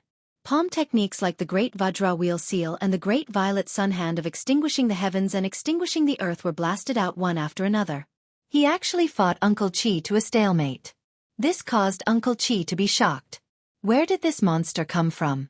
Not only was Chu Xiu's great Vajra wheel seal powerful, but the great violet sun hand of extinguishing the heavens and extinguishing the earth was also incomparably strange. When the purple sun devil flame entered his body, Uncle Chi's own inner strength was strong. He could directly force the purple sun devil flame out, but every time he did so, he would have to expend a portion of his inner strength and energy. In the long run, the amount of inner strength and energy he consumed would increase, and it would be easier for Chu Xiu to take advantage of it. Both sides exchanged dozens of blows. 100 breaths of time had already passed, but no one had any intention of stopping. Uncle Chi was also really angered. He was a senior in the pugilistic world and was a great expert at the unity of heaven and man realm in the past. Jiang Wenyuan had arranged for him to guard the last level here. In fact, most of the time, he was letting the fight go. He would then stand from the perspective of a senior and give pointers to the other party. Those juniors would naturally thank him respectfully. Of course, this was not Uncle Chi taking advantage of his seniority. When he was at his peak, he had already taken half a step into the martial Dao Grandmaster realm. Naturally, he was qualified to give pointers to these junior warriors. In the end, he was evenly matched with a junior warrior like Chu Xiao. This also put Uncle Chi in a difficult position. A solemn look appeared on Uncle Chi's old face. His originally somewhat turbid eyes also revealed a bright sharpness. The earth energy around him condensed in his palms, and he suddenly pushed them forward. In an instant, the earth energy seemed to condense into a huge mountain. It was extremely heavy and majestic. At this moment, Uncle Chi also formed a fist seal with both hands. As the huge mountain of earth energy came crashing down on Chu Xiao, the powerful earth energy and pressure instantly sealed Chu Xiao in this space, making it impossible for him to dodge or hide. Move mountains and fill seas. After all, Uncle Chi was a great expert at the unity of heaven and man realm in the past. In terms of the application of power, he far surpassed Chu Xiao. When this mountain-like fist seal landed, it really had the charm of moving mountains and filling seas. It was incomparably majestic, and the powerful pressure stimulated Chu Xiao's fighting spirit to the extreme. Black mist lingered on the red sleeve saber. This was the first time Chu Xiao had used his saber. Previously, he had been using his own fist technique to resist Uncle Chi. It was also somewhat intended to hone his own realm's strength. Now that he was facing Uncle Chi's fist seal, Chu Xiao was not confident that he could withstand it if he did not explode with his strongest power. Boundless hatred and death chi coiled around Chu Xiao's saber, Chu Xiao's arm, and even his eyes. The three sabers of Avicii suddenly slashed out. It was as if the gates of hell had appeared, and a shocking death chi suddenly erupted. This time, Chu Xiao directly used the second saber of the three sabers of Avicii to resist Uncle Chi's attack. After seeing Chu Xiao's saber slash out, everyone present had a look of horror in their eyes. Even a blind person could see that this saber was a standard demonic cultivation method. It was incomparably evil. Even the shocking hatred and death chi could affect them, causing their negative emotions to erupt. This kind of terrifying demonic saber did not seem like something an ordinary person would cultivate. If Chu Xiao had not already made his identity clear, that he was a member of the Guanzhong torture room, it was likely that all the martial artists present would have easily swarmed forward to eliminate the demon and defend justice. At this moment, the moment Chu Xiao slashed out with his saber, the middle-aged man beside Jiang Wenyuan on the 7th floor also revealed a strange look. He had not seen such a pure and terrifying demonic aura for a long time. Who was this person? Had the Guanzhong torture room already begun to take in demonic cultivators? The three sabers of Avicii clashed with Uncle Chi's moving mountains and filling seas. The powerful saber aura contained surging hatred, and demonic aura tore through everything. Shattering mountains. Withering seas. Nirvana energy. A look of horror appeared in Uncle Chi's eyes. Golden nirvana energy bloomed between his hands. He formed a swastika seal with his hands and struck out continuously. Only then did he finally counteract the saber aura of Chu Xiao's three sabers of Avicii. This Buddhist seal was something he had learned from an old monk from a small temple when he was traveling the pugilistic world when he was young. Its power was limited against ordinary people, but it was very effective against martial artists who cultivated demonic cultivation methods. In the end, when faced with Chu Xiao's three sabers of Avicii, he had to use several Buddhist seals to block it. One could imagine how powerful Chu Xiao's saber was. Looking at Chu Xiao, whose eyes were still filled with monstrous demonic aura, Uncle Chi laughed bitterly and said, "Let's not fight anymore. Young master, please head up to the 7th level."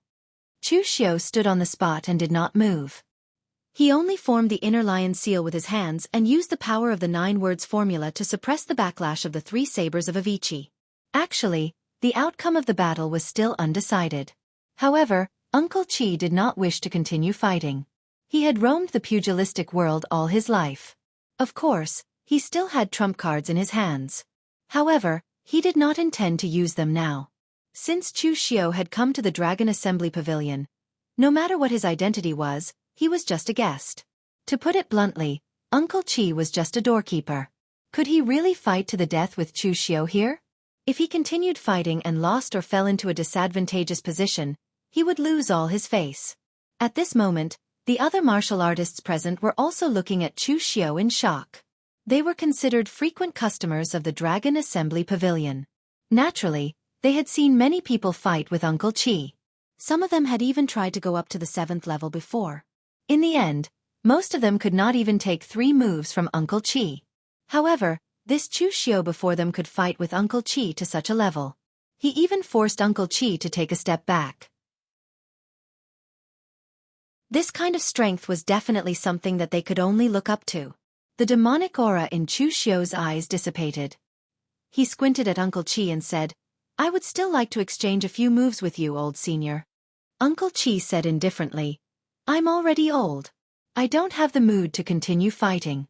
Those true young elites upstairs should be your opponents, young master." Chapter 218. On the 7th floor of the Dragon Gathering Pavilion, everyone was looking at the entrance, wanting to see what kind of person was able to fight evenly with Uncle Chi. Although they didn't go down to watch, just by feeling the shockwaves from the fight, they could imagine the scene. It was absolutely intense. Some of these people had fought with Uncle Chi before.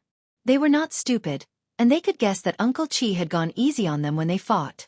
Even so, they had used a lot of strength to last for more than 100 breaths. Yet, the person below was able to fight with Uncle Chi to this extent. How strong was he? At this time, at Bai Wuji's table, Feng Huai asked in a low voice, "Brother Bai, if you fought with Uncle Chi, would you be able to fight as well as this person?" Bai Wuji's face was a little uncertain. After a long while, he said, "I haven't fought with Uncle Chi, how can I be sure? Moreover, if we really fight, I can't kill him, I can't use some of the Northern Floating Snow City's secret techniques. If it's not a life and death battle, it's very difficult to determine a winner." Everyone secretly glanced at Bai Wuji. His words didn't seem to match his heart. Even if they hadn't seen pork, they had seen pigs run. The 2 people below didn't fight to the death. Didn't they still see their strength? However, none of them had low EQ to expose Bai Wuji. They were all looking down to see who it was that had come down. A moment later, Chu Xiao stepped into the 7th floor, wearing a black robe, black iron hat, and a red saber scabbard hanging on his waist, giving off a very evil feeling. Eastern Qi and West Chu's cultivators looked at each other. Who was this person? He looked unfamiliar. Could it be that this person had been trained by the Guanzhong torture room since he was a child, and had never stepped out into the world? But at this time Bai Wuji's eyes showed a trace of horror, mixed with a hint of anger. He suddenly stood up, slammed the table and said coldly, "Chu Xiao! It's you!" Chu Xiao looked up and saw Bai Wuji. He couldn't help but smile. "So it's Brother Bai, long time no see, how are you?" Bai Wuji stared at Chu Xiao, his eyes showing a complicated look. In fact, there was no direct hatred between him and Chu Xiao. Chu Xiao had tricked him during the treasure hunt at Liu Yongshan, but Nie Donglu had also been tricked. Compared to Chu Xiao taking away the treasure, Bai Wuji was more interested in seeing Nie Donglu suffer. And after that, Chu Xiao snatched away the blood jade necklace from the hands of the Drift Snow cities by clan and the Morgue village. Bai Wuji had also heard of this, but he didn't feel anything. In any case, Chu Xiao didn't snatch it from his hands. What really made Bai Wuji and Chu Xiao hate each other was the Tiger and Dragon list ranking. It was a small list, but it involved their reputation and face. How many people in the Jianghu could really be indifferent to fame and wealth? On the Tiger and Dragon list, Bai Wuji was ranked 18th. Bai Wuji was quite satisfied with his position. After all, his cultivation was not very high at that time. He was still in the Northern Yen martial world. It was not easy for him to fight all the way to his current position. But Chu Xiao obviously didn't fight as many times as him. But Wind Sweeping Tower made Chu Xiao take his position. How could Bai Wuji tolerate this? Although the truth was that there was some friction between the Floating Snow City and Wind Sweeping Tower in the Northern Yen martial world, Wind Sweeping Tower used Chu Xiao's ranking to annoy the Floating Snow City. But in the eyes of the outside world, it must be that Bai Wuji was inferior to Chu Xiao, which was why he was pushed down from the Tiger and Dragon list. The people in the Floating Snow City all knew about this, but they didn't say anything. But the discussion of outsiders had made Bai Wuji angry for a long time. Bai Wuji looked at Chu Xiao and sneered, "I'm fine, but I heard that you were chased like a stray dog by my Floating Snow City. I thought you were dead, but I didn't expect that you're still alive." And from an assassin of the Blue Dragon Society, you became a member of the Guanzhong torture room. Don't tell me you're an imposter? Hearing Bai Wuji's words, the people at his table finally realized who Chu Xiu was. After all, Chu Xiu was quite famous in the east of Yen. The gold medal assassin of the Blue Dragon Society was cunning and cruel. Especially when he set up a trap to destroy the Yu clan of the Northern Mountain, it made the East Yen pugilistic world recognize the killing methods of the Blue Dragon Society. Not only could they kill with knives, they could also kill with human hearts. But after the incident with the blood jade crystal, Chu Xiu left the East Yen for more than a year. This was too long for the pugilistic world. Even the leader of the Heavenly Sin branch had changed. Naturally, Chu Xiu had been forgotten. Until Bai Wuji said this, they finally realized who Chu Xiu was. It was the same for the others. There were only a few names on the Longhu leaderboard. Thinking of Chu Xiu's name and his background in the Blue Dragon Society, it was easy to guess his identity. Chu Xiu said lightly, "You don't have to worry about whether I'm a fake or not. Alright, speaking of which, I have to thank the people of the fluttering snow city of the far north. Lu Yongshan's treasures were given to me by you, and the blood jade crystal was given to me by the elders of the Bai clan. Now that I'm ranked 18th on the Longhu leaderboard, it's all thanks to the support and help of the fluttering snow city of the far north." Hearing this, Bai Wuji's face immediately showed a hint of anger. He pointed at Chu Xiu and said coldly, "Chu Xiu, don't think that just because you're ranked above me, you can really challenge me. Don't think that just because you joined the Guanzhong torture room, you can look down on the fluttering snow city of the far north." Chu Xiu shrugged and said, "Bai Wuji, you know what's going on with the rankings on the Longhu leaderboard. If you're not satisfied, you can go and reason with the wind-sweeping tower. If you can make the wind-sweeping tower lower their head and put you in the first place, I don't care. People of the pugilistic world fight for fame and fortune. The wind-sweeping tower's Longhu leaderboard is just for an idiot like you. Of course, if you really want to compete with me, then I'll accompany you to the end. It just so happens that I haven't had a good fight yet. Why don't we have a round?" The cultivators from the drifting snow city of the extreme north were naturally arrogant and irritable. When he heard Chu Xiu's words, Bai Wuji immediately grabbed the silver spear Chu Xiu had placed beside him and was about to attack, but he was held back by Feng Huai who was beside him. "Brother Bai, calm down. This is Eastern Qi. This is the Dragon Gatherer Pavilion. The God Weapon Conference hasn't started yet. There's no need to rush." At this time, Jiang Wenyuan also suddenly spoke. "Alright, young people have a short temper, it's enough to say a few words. Don't tell me you really want to tear down this prince's Dragon Gatherer Pavilion?" The servant behind Chu Xiu also hurriedly said to Chu Xiu, "Young Master Chu, this is our prince." When Bai Wuji heard Jiang Wenyuan speak, he also didn't want to offend a local tyrant like Jiang Wenyuan, so he could only coldly snort without saying a word. Chu Xiu looked at Jiang Wenyuan with a strange expression, cupped his hands and said, "Greetings, Prince." At this time, Jiang Wenyuan's expression was no longer as cold as before. He patted Chu Xiu's shoulder and said, "Not bad, there are many people who can pass through the third floor of my Dragon Gatherer Pavilion, but not many can do it to your level. Guan Siyu can be considered very lucky to be able to drag you into the Guanzhong torture room." At this time, Jiang Wenyuan didn't know that he was looking at an outstanding junior with a kind expression, but there was only one thought in Chu Xiu's mind. This good-looking and imposing fellow was the idiot who persistently courted death? In Chu Xiu's mind, everything that Jiang Wenyuan did was courting death. Instead of being a prince in peace, he had to jump out and stir up trouble. Regardless of whether it was roping in the powers of the martial world, making friends with the young talents and masters of the Jianghu, or recruiting large numbers of warriors to be his retainers, these actions were simply seeking death. They challenged the nerves of the Dongqi royal family time and time again. When the people of the Eastern Qi royal family had enough and didn't want this memorial archway, then Jiang Wenyuan's life would come to an end. But now Jiang Wenyuan was still alive and well, and this was also the Dragon Gatherer Pavilion, so Chu Xiu also pretended to be flattered and said, "Prince, you flatter me. I can have this status in the Guanzhong torture room because of Hall Leader Guan's promotion."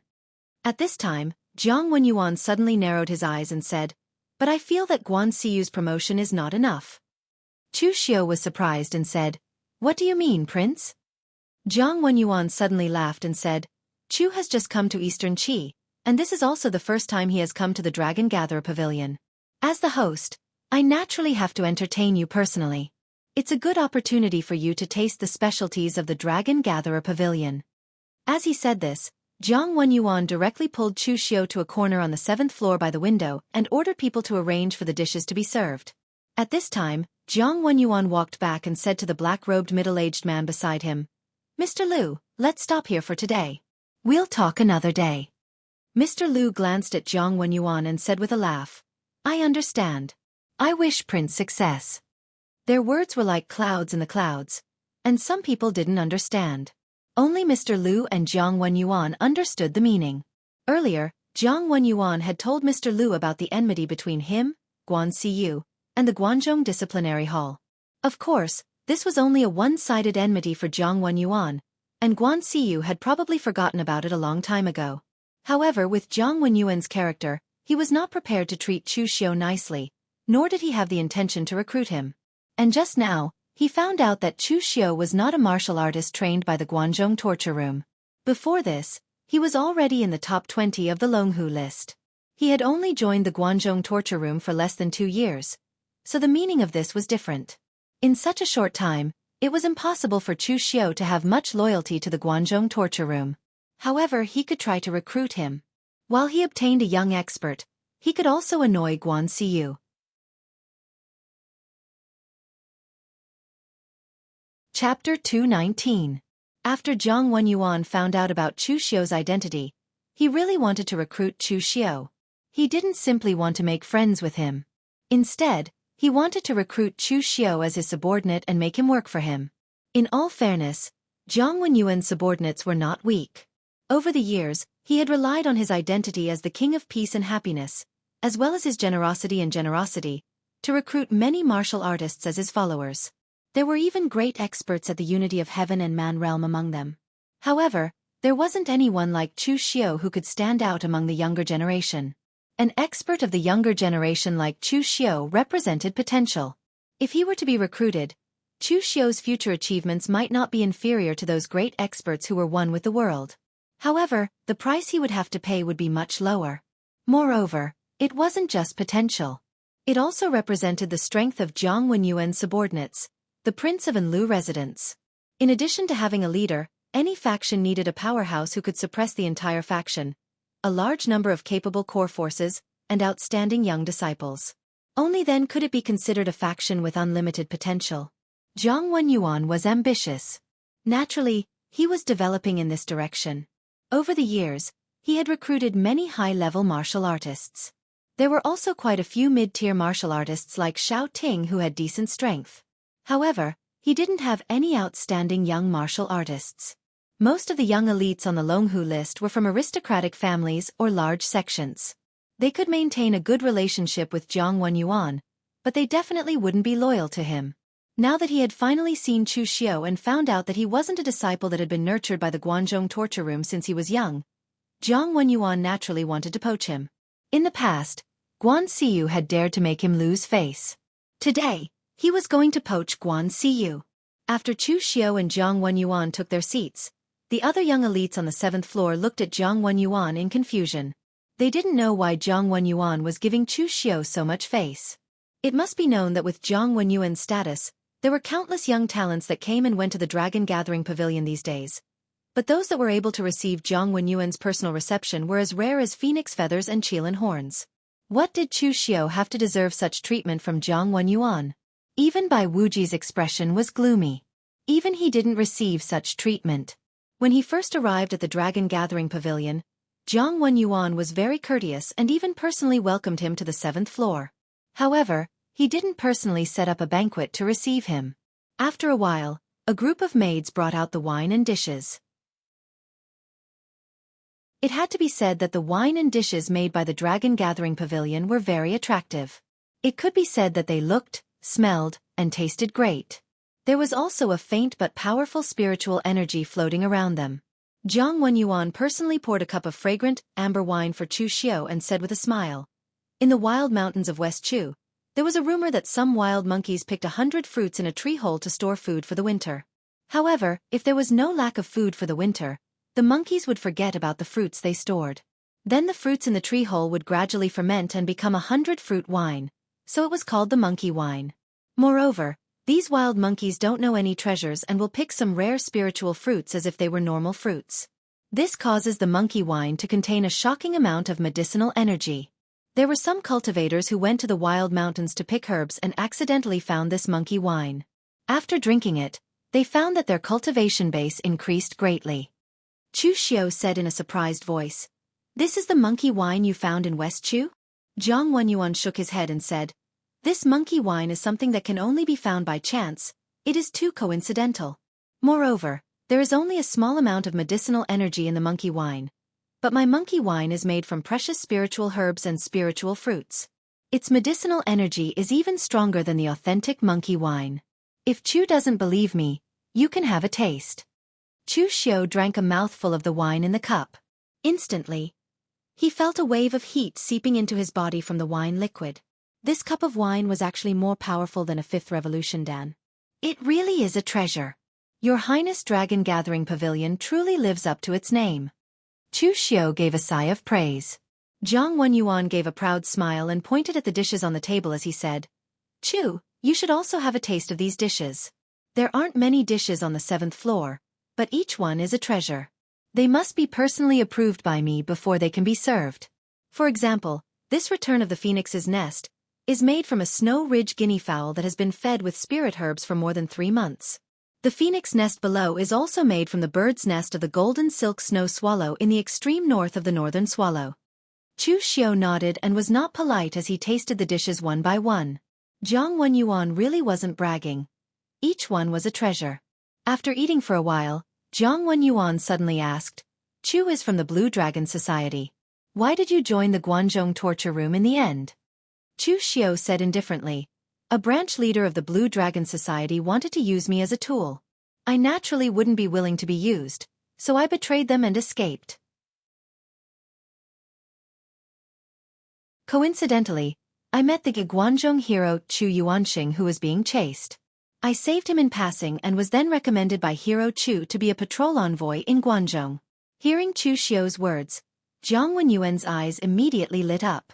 If this was the case, then it would be easier for him to recruit Chu Xiu. Originally, he thought that it was Guan Siyu who saved Chu Xiu, or that he had personally recruited Chu Xiu to join the Guanzhong torture room. He didn't expect that it was Chu Xiu who saved Chu Yuanxing and, accidentally, joined the Guanzhong torture room. There was no debt of gratitude between the two. Zhang Wenyuan played with the wine glass in his hand and suddenly asked, "Chu, you've been in the Guanzhong torture room for a while now. What do you think of the Guanzhong torture room?" Chu Xiu was a little confused as to why Zhang Wenyuan would ask him this. However, Chu Xiu naturally wouldn't say that the Guanzhong torture room looked harmonious and stable on the surface, but there were many contradictions on the inside. He only said in a low voice, "Under the leadership of Hallmaster Guan, the Guanzhong torture room established itself between the 3 countries and developed the Guanzhong torture room into such a prosperous place. Of course, it's a blessing for the warriors of my generation in the Guanzhong torture room. In other sects, disciples like me, who don't have a good background and don't have a good background, might be picked on and suppressed. However, in the Guanzhong torture room, everything is done according to the rules of merit. At least it's fair." Zhang Wenyuan smiled and said, "What you said is the truth. Guan Siyu isn't good in other things, but she's very impartial. She doesn't even care about her own disciple. However, I feel that Chu, developing in the Guanzhong torture room isn't a good thing." Chu Xiu raised his eyebrows and asked, "Why?" Zhang Wenyuan lowered his voice and said in a low voice, "It's because the Guanzhong torture room is too fair. That's why talented young warriors like you don't have any preferential treatment. You should know that the younger a warrior is when they step into the next realm, the greater their potential in the future. For example, Chu, at your age, you need a large amount of resources and elixirs to cultivate. If you delay your efforts, you will be left behind by the young talents on the Longhu list. But no matter how great your potential is, the Guanzhong Disciplinary Hall still gives you a salary based on your position, and the amount is pitifully low. Young friend Chu, you should have a deep understanding of this." Chu Xiu rubbed his head. They seemed to have vaguely guessed what Zhang Wenyuan meant. However, Chu Xiu still put on a puzzled expression and said, "You're slandering the Guanzhong torture room in front of me. What do you mean, Your Highness?" Jiang Wenyuan snorted coldly and said, I'm not slandering you. I'm just stating the truth. I know Guan Siyu's character very well. No matter how outstanding your performance in the Guanzhong torture room is, you won't get any preferential treatment. He treats his disciple like this, let alone you. Moreover, the development of the Guanzhong area is limited. It's in the middle of 3 countries. It's like walking on thin ice. It's fine when the 3 countries stop fighting. If the 3 countries continue to fight, what will the Guanzhong torture room do? Chu, you're able to rank in the top 20 of the Longhu list at such a young age without relying on a sect. This is enough to prove your potential. As the saying goes, a good bird chooses a tree to nest in. You have to consider your own future. Don't waste your potential. Chu Xiao narrowed his eyes. Only now did he understand what Jiang Wenyuan meant. However, Chu Xiao didn't say it out loud. He only said in a low voice, Your Highness, what do you mean? Jiang Wenyuan waved his hand and said in a low voice, A straightforward person doesn't beat around the bush. Chu, you're able to represent the Guanzhong torture room to participate in the God Weapon Conference and meet me here. This is fate. Since you're here at the Dragon Assembling Pavilion, you should have some understanding of me. I cherish talents the most, especially talents like you, Chu. Now that I have retainers and consecrators, if Chu is willing to join me, then I, Chu, will be the 3rd type of person. Although I won't be a consecrator, I'll be treated better than one. Furthermore, I won't have to fight every day like a retainer. I guarantee that my prince's residents of Anlu will do our best to nurture you, Chu. Chu, what you can get will definitely be much better than what you can get in the Guanzhong torture room. Chu Xiao looked at Jiang Wenyuan with a slightly astonished gaze. He had not expected Jiang Wenyuan to be so direct, promising great benefits to recruit him on their first meeting. Furthermore, Chu Xiao had to admit that what Jiang Wenyuan said made sense. The Guanzhong torture room was indeed in an awkward position. Whether it was externally or internally, there were many risks. It was only because of Chu Kuanga and Guan Siyu that it managed to achieve its current status. In the original plot, the Guanzhong torture room had experienced several huge shocks. However, Chu Xiao didn't pay much attention to the details at that time, so he couldn't remember them now. Jiang Wenyuan said that the Guanzhong torture room wouldn't give Chu Xiao any preferential treatment or resources. This might be a disadvantage to others, but it was exactly what Chu Xiao wanted. Chu Xiao didn't need any preferential treatment at all. Back then, Chu Xiao chose the Guanzhong torture room because the Guanzhong torture room didn't care about one's background and could maintain absolute neutrality.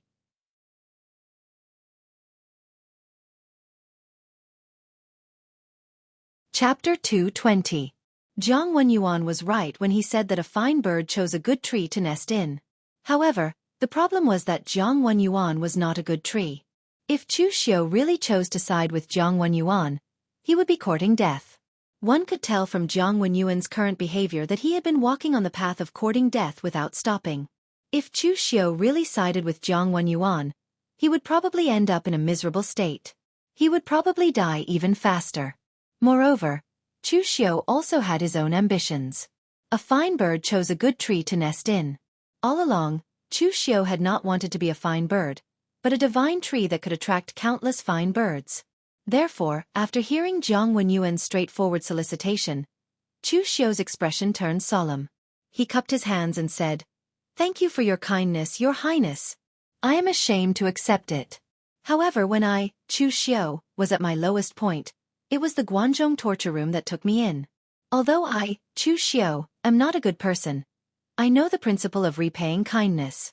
Therefore, forgive me for not accepting Your Highness's solicitation." After speaking, Chu Xiao cupped his hands and turned to leave. Jiang Wenyuan looked at Chu Xiao's back as he left. He clenched his fists and said coldly, "I gave you face, but you don't want it." Chu Xiao's rejection reminded him of the time when he had personally tried to recruit Guan Siyu and been rejected by her. Although Chu Xiao's words were tactful and not as blunt as Guan Siyu's, the meaning revealed was the same. That was, "I don't like you." Eastern Qi was the strongest among the 3 countries. Eastern Qi occupied the most prosperous land in the world, the Central Plains. This country, this world should belong to him. If not for the surnamed Lu who had usurped the throne of the Jiang family, if he represented the Eastern Qi royal family to recruit Chu Xiao, How could Chu Xiu refuse? How could he dare to refuse? Jiang Wenyuan's usually kind eyes were now filled with gloom. At the same time, he thought to himself that he would take back what belonged to him sooner or later. At that time, whether it was Guan Xiu or Chu Xiu, they would have to submit to Eastern Qi. Not the Lu family's Eastern Qi, but the Jiang family's. At this time, the people on the 7th floor of the Dragon Assembly Pavilion were also surprised to see Chu Xiu leaving. They did not know what was going on. The Dragon Assembling Pavilion was filled with arrays. Not only could it prevent warriors from fighting here, but it also had the effect of transmitting sound. Chu Xiu and Jiang Wenyuan sat in a corner. No one present could hear what they were saying. They only saw the two of them talking nicely just now. In the end, they turned hostile in an instant. What was going on? The Dragon Assembly Pavilion was full of arrays. Not only could they prevent warriors from fighting here, but they also had the effect of recording. Chu Xiu and Jiang Wenyuan were sitting in a corner. No one present could hear what they were saying. They only saw that the two of them were having a good conversation, but in the blink of an eye, they had fallen out. What was going on? Jiang Wenyuan was the memorial arch that the Lu royal family had set up. As a prince with a different surname, he had lived better than a portion of the orthodox Lu royal family. It was clearly not a wise move to offend Jiang Wenyuan in a place like Dongqi. On the 1st floor, Li Busan was still waiting. When he saw Chu Xiu come out, he quickly smiled and said, "Young master, why did you come out so quickly?" Chu Xiu looked up and said indifferently, "If I don't come out soon, I'm afraid I will be chased away. Let's go. Find me a comfortable inn. I want to stay." Li Busan was a little confused. Of course, if he knew that Chu Xiu had offended the powerful Jiang Wenyuan in Eastern Qi, he would probably be so scared that he would return the purple gold to Chu Xiu and never come to Chu Xiu again. At night, Jiang Wenyuan sat alone on the 9th floor of the Dragon Assembly Pavilion, drinking wine. At this time, the door of the 9th floor was pushed open. Mr. Lu, who had personally talked to Jiang Wenyuan during the day, pushed open the door and entered. Seeing Jiang Wenyuan's gloomy face, Mr. Lu smiled and said, "Prince, I heard that you failed to recruit Chu Xiu?" Jiang Wenyuan snorted coldly and said, "He is the same as Guan Xiu. He doesn't know what is good for him. Based on the foundation of the Guanzhong torture room, I want to see if Chu Xiu will regret it in the future." Mr. Lu shook his head and said, "Forget it. Prince, please calm down. He is just a junior martial artist. Every year, there are many young talents in the pugilistic world. However, there are not many who can make it to the end. By the way, Prince, how are the preparations on your side? The people from the Hidden Sword Mountain Villa have already arrived. We need to prepare everything before the God Weapon Conference begins." Jiang Wenyuan waved his hand and said, "Don't worry. I have been operating in Eastern Qi for so many years. Can I not even handle such a small matter?"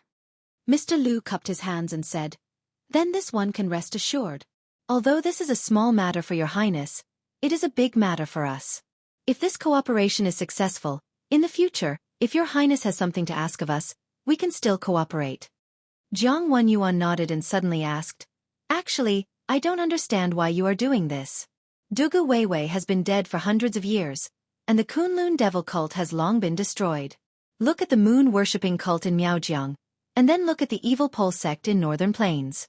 These demonic sects that used to rely on the Kunlun devil cult are now living very comfortably. If you learn from them, you don't need to hide like you are now. You can only act in the dark."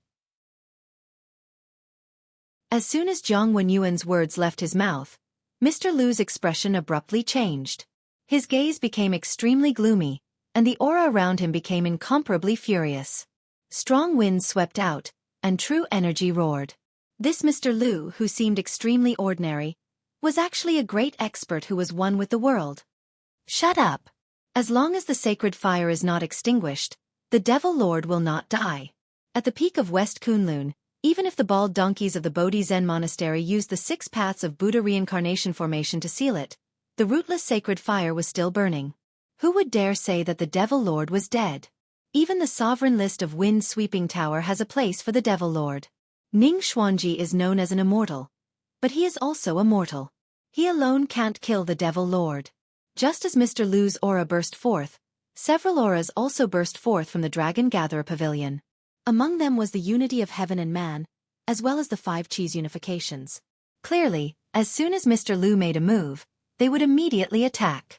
Zhang Wenyuan was also shocked by Mr. Lu's reaction. He did not expect that his curious question would make Mr. Lu, who had always been extremely calm, so agitated. Seeing this, Zhang Wenyuan quickly said, "Mr. Lu, please don't take it to heart. I was just saying without thinking. I didn't mean to offend anyone or the Kunlun devil cult." At this time, Mr. Lu also retracted his aura and returned to his previous calm self. He cupped his hands at Zhang Wenyuan and said, "Forgive me, Your Highness. I was a little too agitated." Zhang Wenyuan chuckled and said, "It's fine. I was too rash just now." With that, Mr. Lu walked out of the Dragon Gatherer Pavilion. Only then did Zhang Wenyuan let out a long sigh of relief. He took out a handkerchief to wipe the cold sweat off his forehead. In terms of cultivation level, he was only at the innate stage. Although his status was there, strength was still strength. He still felt pressured when facing a unity of heaven and man expert who was truly enraged. At this time, Uncle Chi walked in from the side with a cup of ginseng tea. He placed the teacup on Zhang Wenyuan's table and said hesitantly, "Your Highness, these guys are related to the Kunlun devil cult of the past. They're not a good group. Isn't it a little bad for us to work with them and be so close to them?" Zhang Wenyuan picked up the ginseng tea and drank it in one gulp. He let out a long sigh and said, "If there were other people I would work with, I wouldn't want to work with them either. But now, who else can I work with? The Mo family of the Mirror Lake Manor?" On the first day that Mo Yezi returned to the Mirror Lake Manor from Zhonghu, this king personally went to greet him, giving him enough face. In the end, that old fart refused to even refine a weapon for this king. He even said that this king was not worthy of the weapon he refined. Does he really think that this king cares about the weapon he refined? And that hidden sword villa, this prince found 3 of the weapons from the world's famous sword manuals, just so that the disciples of Hidden Sword Villa could become my swordsmanship instructors. In the end, Hidden Sword Villa only sent a few disciples with different surnames. Do they think this prince is an idiot? Even that young warrior, Chu Xiao, didn't give me face. At this point, Zhang Wenyuan's face was already cold. Whether it's in the court or in the Zhonghu, these guys are very powerful. Under normal circumstances, it would be extremely difficult for me to work with them. I can only find another way. Uncle Chi, you've been with me for so many years. You should know what's going on with the Zhang family. I don't have any talent for cultivation. I was only able to reach the Xiantian realm because of the accumulation of elixirs. However, I don't have any talent for cultivation. My father, grandfather, great-grandfather, and all my children don't have any talent for cultivation. Don't tell me you can't figure out the reason? Zhang Wenyuan's face was already filled with malevolence. All these years, my Zhang family can't even cultivate our family's secret techniques. We can only watch as the Lu family cultivates our Zhang family's 9 Dragons Emperor Supreme technique. The Lu family wants my Zhang family to live happily for the rest of their lives. How could it be so easy? Uncle Chi, I can never forget what my father said to me before he died. Don't forget that my Zhang family is destined to be a royal family. In the past, when my Zhang family's founding emperor descended into this world, there was a thunderstorm. 9 dragons coiled in the void. After passing down the 9 Dragons Emperor Supreme technique, they flew into the sky. When the founding emperor came of age, he swept through the world and ended the war between the small countries in the Central Plains. Only then did the great Qi dynasty flourish. My Zhang family should be the ruler of this world. We are born to be a royal family. Uncle Chi knelt on one knee in front of Zhang Wenyuan and said, "If your highness hadn't helped me back then, this old man would already be a skeleton in a grave. This old man has no other requests in this life. I'm only willing to go through fire and water for your highness, even if I have to die 10,000 times." Following Uncle Chi's words, the surrounding people also chimed in, "We're willing to go through fire and water for your highness, even if we have to die 10,000 times. A silent smile appeared on Zhang Wenyuan's face. This was the reason why he, the king of peace and happiness, didn't have to continue living in peace.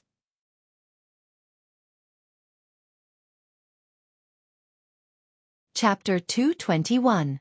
What happened in the Dragon Gatherer Pavilion did not affect Chu Xiao's mood. Although he had offended Zhang Wenyuan, He was not worried that Jiang Wenyuan would do anything to him here. After all, Chu Xiu represented the Guanzhong torture room. If Jiang Wenyuan attacked him, it was equivalent to attacking the Guanzhong torture room. Furthermore, Jiang Wenyuan wouldn't touch Chu Xiu even if it was for his own sake.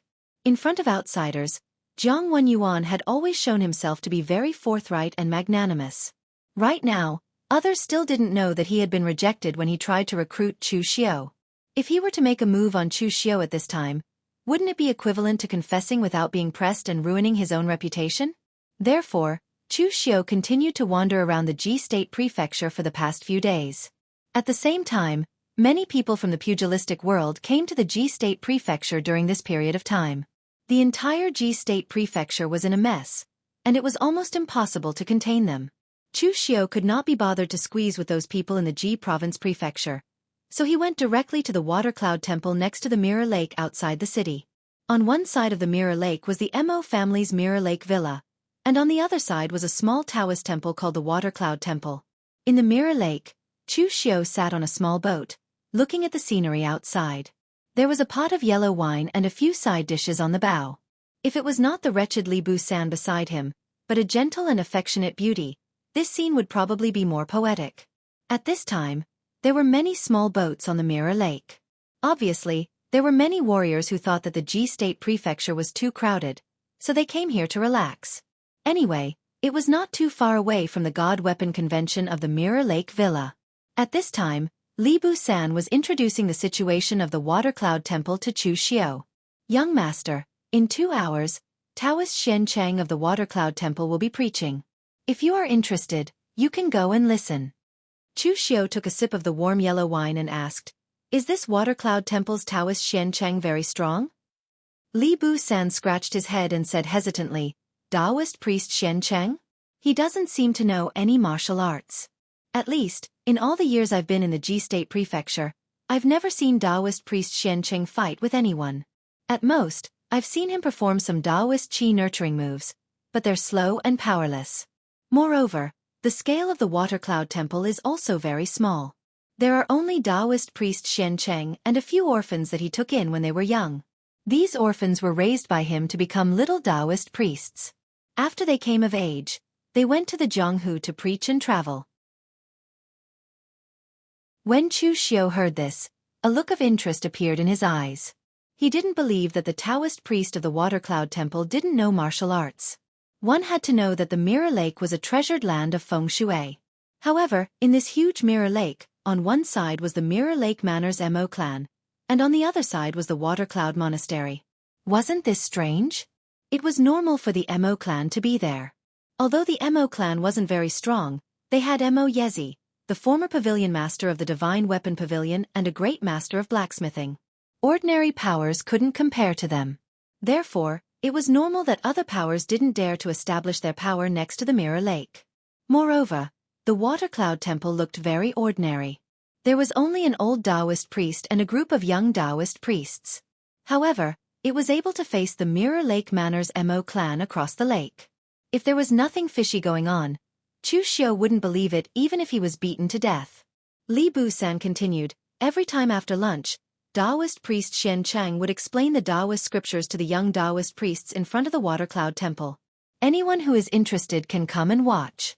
The things that ordinary Taoist priests talked about were so profound that they gave me a headache just by looking at them. However, Taoist priest Shen Chang was able to use the simplest context to explain those things. Even a rough person like me could understand them. I don't know why, but every time I listen to Taoist priest Shen Chang talk about these things, I always feel like I've thought of something. It's very strange. Therefore, whenever I have time, I will come and listen to Taoist priest Shen Chang's teachings. There are also many martial artists in the Ji State Prefecture who come to listen to Taoist priest Shen Chang's teachings. Taoist priest Shen Chang doesn't hide anything. No matter how many people listen, he always says what he wants to say. After hearing Li Bu-san's description, Chu Xiu became interested in Taoist priest Shen Chang of the Water Cloud Temple. He wanted to see if this Taoist priest was a hidden expert. If this Taoist priest Shen Chang was really an expert, and Li Bu-san, who had known him for more than 10 years, could not detect his strength, then it proved that Taoist priest Shen Chang had successfully hidden himself from the world. At this moment, A luxurious passenger ship made a splash and sailed to the side of Chu Xiu's boat. A voice chuckled and said, "It seems that Brother Chu is in a good mood. I wonder how the style of our Eastern Qi is. Is it comparable to the style of Guanzhong?" A figure dressed in a golden brocade robe leaped down from the passenger ship, and an almost undetectable sound of Gang Qi rang out from beneath his feet. He was easily dragged onto Chu Xiu's small boat.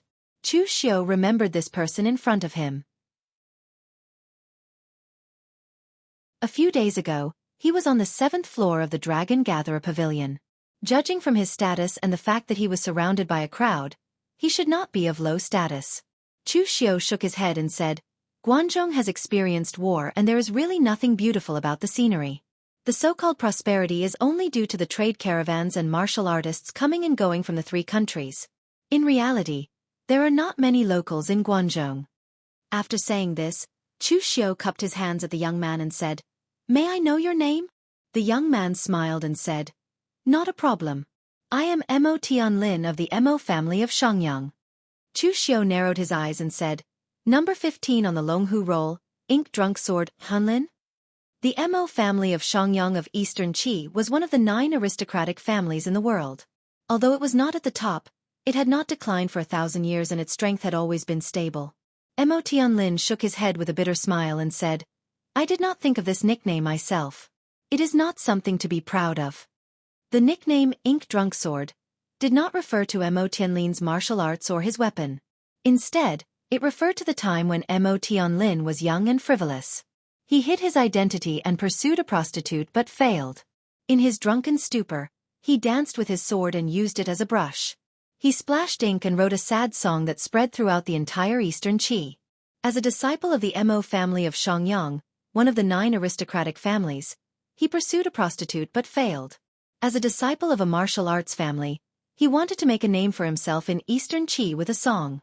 This was really embarrassing. Mo Tianlin was beaten up by his father and locked in the ancestral hall for 2 years. But who would have thought that Mo Tianlin would suddenly become enlightened because of this incident? His cultivation improved rapidly, and he went from the blood condensation stage to the physical invulnerability stage in 2 years.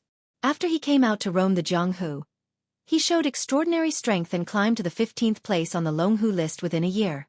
But when Mo Tianlin became famous, someone revealed the frivolous things he did in his youth. As a result, Mo Tianlin's nickname became Ink Drunk Sword. It sounded poetic, but in fact, it was the most humiliating moment for Mo Tianlin. Chu Xiu did not know about these past events. But if people around him who were familiar with his past also called him by this nickname, Mo Tianlin would turn hostile. Chu Xiu really did not know about the frivolous past of Mo Tianlin.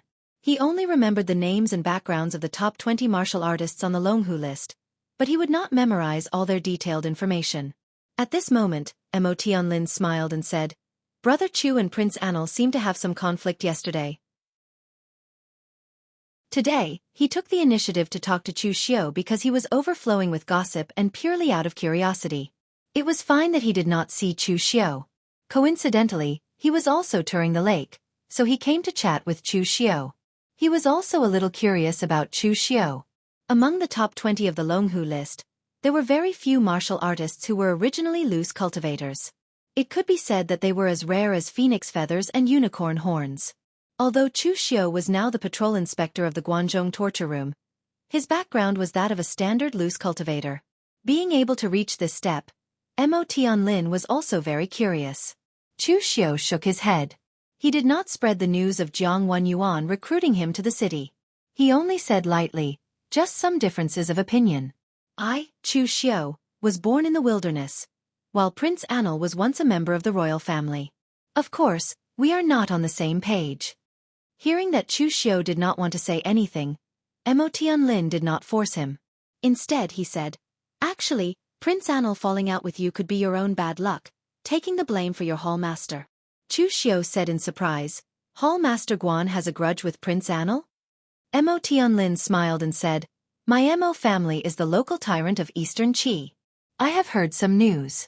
It is said that when Hall Master Guan Siyu came to Eastern Qi to meet the royal family to discuss the status of the Guanzhong torture room, Prince Anil had contact with Hall Master Guan, but for some reason, they parted on bad terms." Chu Xiu's eyes immediately revealed a strange expression when he heard that. If he guessed correctly, Jiang Wenyuan should have tried to recruit Guan Xiyu just like how he had done in the past. If this was the case, he didn't know how to evaluate Jiang Wenyuan anymore. This was simply ridiculous. At that time it was more than 20 years ago. Guan Xiyu had already taken over the position of the Guanzhong Torture Room's Hall Master. She was also a martial arts grandmaster of the real Pellet State. She was definitely an overlord-level character. And what about Jiang Wenyuan at that time? Even with the identity of Prince Anil, he was just a junior. The newborn calf was not afraid of the tiger. He actually wanted to recruit Guan Xiyu and the entire Guanzhong Torture Room. If it was Chu Xiu, he would probably turn hostile. Chu Xiu shook his head and smiled faintly. Whether Prince Anil has a grudge with Hall Master Guan or with me, I will return to Guanzhong after the Divine Weapon Convention anyway. Why do I care so much? Speaking of which, the people who came to the Divine Weapon Convention this time are much fewer than I thought. I didn't even see the top 5 of the Longhu list. Mo Tianlin smiled and said, in our opinion, a divine weapon is something that can only be encountered by chance. Even my Mo family's old ancestor doesn't have a divine weapon in his hands. But for the top 5 of the Longhu list, as long as they really grow up and step into the realm of martial arts grandmaster, the sect will naturally prepare a divine weapon for them.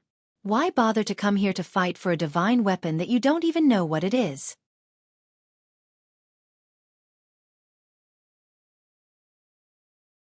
Chapter 222. Not only did the martial artists from the major sects and aristocratic families have a much higher starting line than those who were born in the wilderness, they also had access to unimaginable resources in the future. This was how important one's background was, and how unfair the heavens were. But this was the way of the world, and no one could do anything about it. Chu Xiu looked at Mo Tianlin and said, Brother Mo, are you envious of those people? Mo Tianlin smiled bitterly and said, Of course I'm envious. It would be a lie to say that I'm not envious. Although my Mo family is one of the 9 great aristocratic families, our ranking is neither high nor low. We know our own strength very well.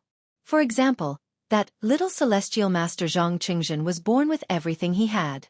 The position of the next celestial master is destined to be his.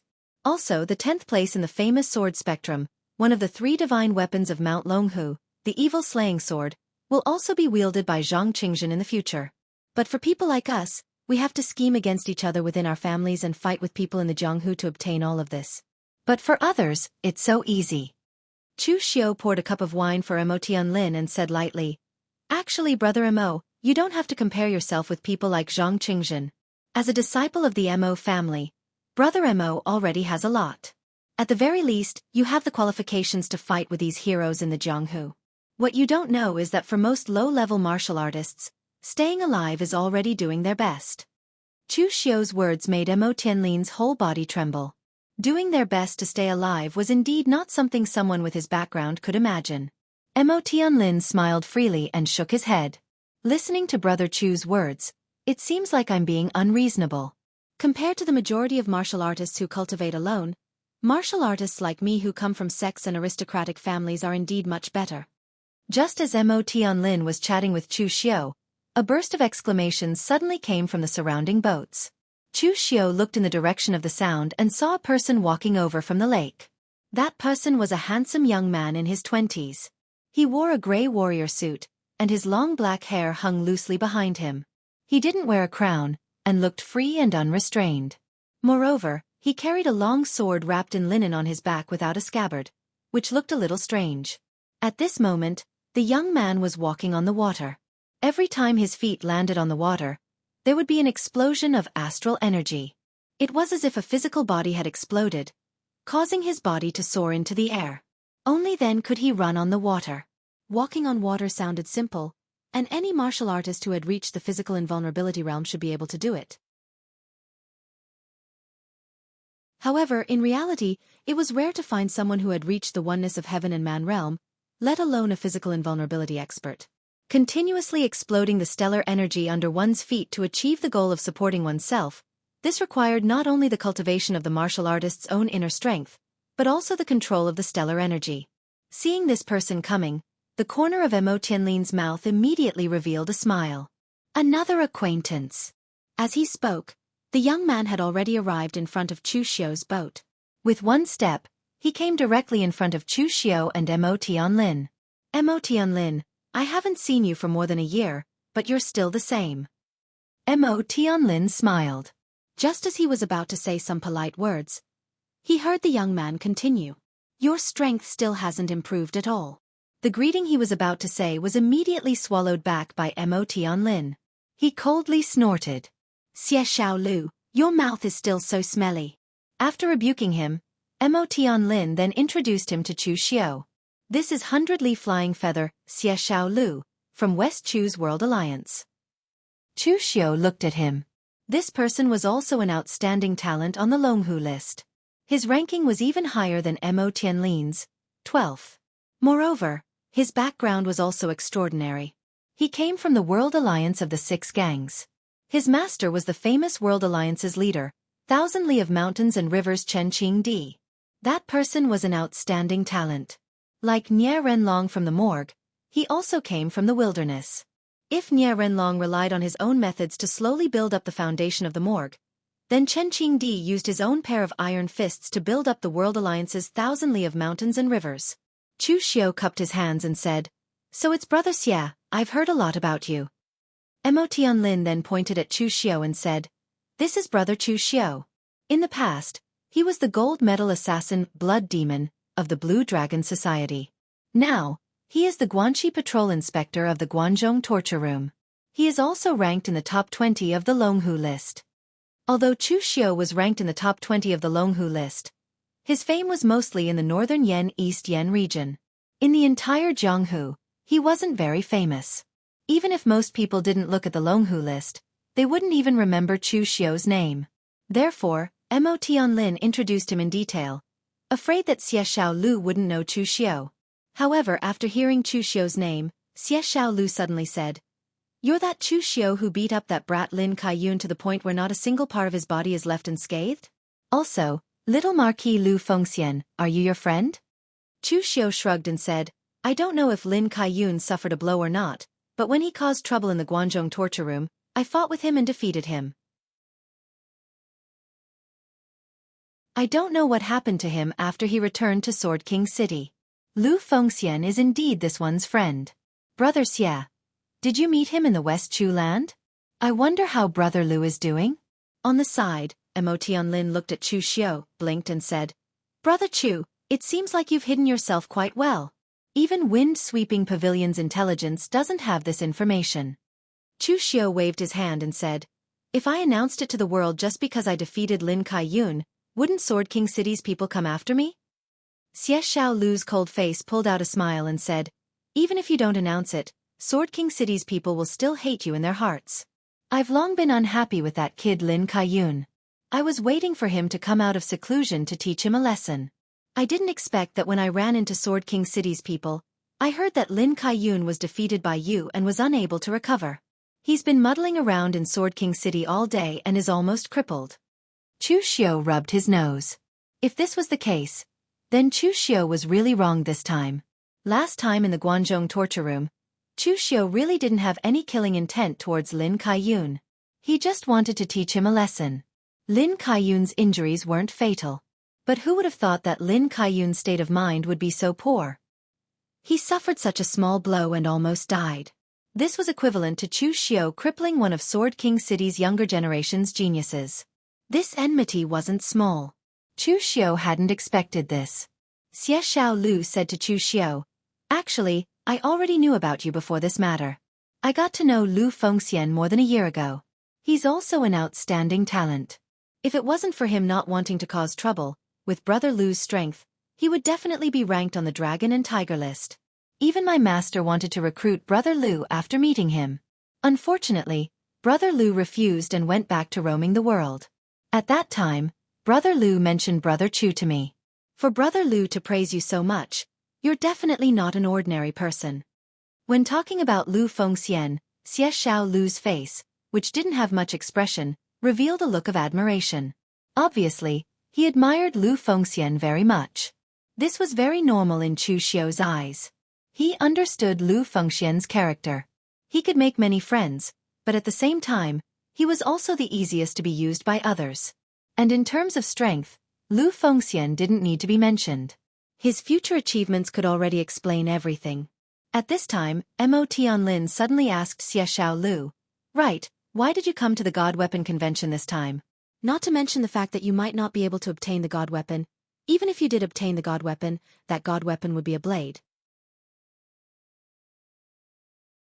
But are you willing to give up the floating feather blade that you've been cultivating since you were a child, and that you've already cultivated it to the point of cultivating your life and death?" Xie Lu lightly said, "I'm just here to join in the fun. After being in closed-door cultivation in West Chu for so long, it's so boring that it's about to rust. I came out to relax and see if there's anyone I don't like that I can teach a lesson to." Hearing this, Chu Xiao and Mo Tianlin were a bit speechless. This reason was a bit too strong. Moreover, Chu Xiao had a very interesting discovery. Xie Lu and Mo Tianlin had completely different personalities, but the two of them could become good friends. This was very interesting. Mo Tianlin's personality was cool and indifferent. He also had the courtesy and self-restraint of someone from a large family. He had a sense of propriety when doing things. Although you wouldn't like this kind of person at first sight, at least you wouldn't hate them. On the other hand, Xie Lu was the opposite. He was cold and indifferent, his words were stinky and hard, and his temper was a bit strange. For people he liked, like Lu Fengxian, even if the other party's background and ranking on the Dragon and Tiger list couldn't compare to his, he would still admire them. On the other hand, if it was someone he disliked, like Lin Kaiyun, even if Chu Xiao didn't make a move against Lin Kaiyun, Xie Lu was prepared to teach the other party a lesson. For two people with this kind of personality to become good friends, other than fate, there was also the fact that their families were far apart. In the world of martial arts, people couldn't help themselves. Sometimes you couldn't even choose your friends or lovers. The Shangyang Mo family was in Eastern Qi and the Heaven Alliance was in West Chu. They were separated by tens of thousands of miles. Not to mention conflict, they didn't even have any business dealings. That's why Xie Lu and Mo Tianlin didn't have any interest in each other. "That's right, Brother Chu. Where are you planning to go in a bit?" Mo Tianlin asked. Chu Xiao pointed at the Water Cloud Temple and said, "I heard that the Water Cloud Temple's Taoist priest Xian Cheng is very skilled. I'm going to listen to his teachings." Mo Tianlin muttered in confusion, "Water Cloud Temple's Taoist priest Xian Cheng? I've never heard of any Taoist masters nearby." Just as he said this, Mo Tianlin suddenly remembered something his father seemed to have told him, so Mo Tianlin quickly changed his mind and said, "All right, let's go to the Water Cloud Temple for a stroll. We can take a break there." Chapter 223. The boat rowed towards the Water Cloud Temple on the other side of Mirror Lake. Chu Xiao and the other two sat at the bow, drinking and chatting, while Li Bu-san rowed at the stern. But at this time, he did not have the slightest complaint and was even ecstatic in his heart. He was just an ancient martial art practitioner at the bottom of the Ji State Prefecture, but now he could row a boat for 3 outstanding individuals ranked on the Longhu list. This was a great qualification. After the God Weapon Convention, this would be enough for him to brag about for 3 years. After reaching the other side, Chu Xiao found that the Water Cloud Temple was really a small temple, with only a Taoist temple and a few guest rooms. There was a row of pavilions outside the Water Cloud Temple, specially prepared for people who came to Mirror Lake for a walk to rest. At this time, there were hundreds of cultivators gathered around the pavilion. There were loose cultivators and cultivators from various aristocratic families. When they saw the 3 of them, they immediately started discussing among themselves. However, they could not help but step aside, giving the best position in the center to the 3 of them. Mo Tianlin was the local snake of Eastern Qi, and nearly half of the people here were from Eastern Qi. Seeing Mo Tianlin come, they naturally gave him face. Some of the West Chu cultivators were also greeting Xie Lu. It was clear that they knew this famous tiger and dragon list elite. Chu Xiao was the least famous one here. Not many people knew him, only a few people from northern Yen knew Chu Xiao, and among them was Chu Xiao's acquaintance, Bai Wuji. Seeing Chu Xiao come, Bai Wuji coldly snorted. Since when did this Chu Xiao hang out with Mo Tianlin and Xie Lu? Although he was a little unhappy with Chu Xiao, the God Weapon Conference was about to start, he did not want to waste his energy here, so he just coldly snorted at Chu Xiao and did not speak. On the other side, Xiao Lu saw Bai Wuji's expression and whispered to Chu Xiao, "Is there a grudge?" Chu Xiao said indifferently, "He is the one who has enmity with me, not the other way around. Previously, I had a few conflicts with him in the northern drifting snow city. After that, because Wind Sweeping Tower ranked me above Bai Wuji on the Longhu leaderboard, he felt that it was unfair in his heart. A few days ago, he even caused trouble for me at the Dragon Assembling Pavilion. Brother Mo saw it." When Mo Tianlin heard this, he shook his head and said, "Bai Wuji cares too much about fame and fortune. Strength isn't something that Wind Sweeping Tower can decide. It's something that we have to fight for." Zhang Chengjin had been #1 on the Tiger and Dragon roll for more than 10 years. Even if Wind Sweeping Tower said that he was not #1, who would believe it? If you, Bai Wuji, had the ability, even if Wind Sweeping Tower ranked you last, the people of the Jianghu would not agree. Chu Xiao shook his head and said, "Unfortunately, in the Jianghu, fame and fortune are the most difficult things to let go of. However, whether Bai Wuji can let go of it or not is none of my business, as long as he doesn't provoke me." Everyone sat in the pavilion for a while. Then, an old Taoist priest in his 60s walked out of the Water Cloud Temple. His gray robe was very clean, and his hair was not gray at all. His spirit, qi and spirit were very good. Chu Xiao let out a soft cry of surprise. He sensed a very strange feeling from the old Taoist priest. He couldn't quite put his finger on it, but if he had to forcibly describe it, the word natural would be more suitable. That's right, it wasn't the aura of a martial artist, but a natural feeling. Seeing Taoist master Xian Cheng come out, some of the loose cultivators present bowed to him and greeted him. Their attitudes were extremely courteous. These rogue cultivators did not have a master to guide them in their cultivation. In the past, they had to rely on themselves to comprehend the Tao. Often, they would be stuck at a bottleneck for a long time. No one knew who happened to pass by the Water Cloud Monastery and heard Taoist priest Xian Cheng preaching to the little Taoist children. It was obviously some very basic principles, to the point of being straightforward, but it gave that martial artist an epiphany and allowed him to make a breakthrough. After this news spread, it attracted many individual cultivators. Every day, they would listen to Taoist priest Xian Cheng's lectures. Of course, not everyone would gain anything from it. However, everyone thought that Taoist priest Xian Cheng's lectures were very good. Some of the obscure Taoist scriptures were easy to understand in Taoist priest Xian Cheng's lectures. Some of the individual cultivators who had cultivated some Taoist cultivation methods had gained something. When these people did not understand, they would ask Taoist priest Xian Cheng for advice. However, Taoist priest Xian Cheng said that he did not know martial arts and only knew how to recite Taoist scriptures. Therefore, when people came to ask him for advice, he would answer kindly. Of course, it had to be a question that had nothing to do with martial arts. Looking at the people around him, Taoist priest Xian Cheng's eyes showed a hint of surprise. Obviously, he did not expect so many people to come today. Moreover, there were many young talents with profound cultivation among them. However, Taoist priest Xian Cheng did not say anything.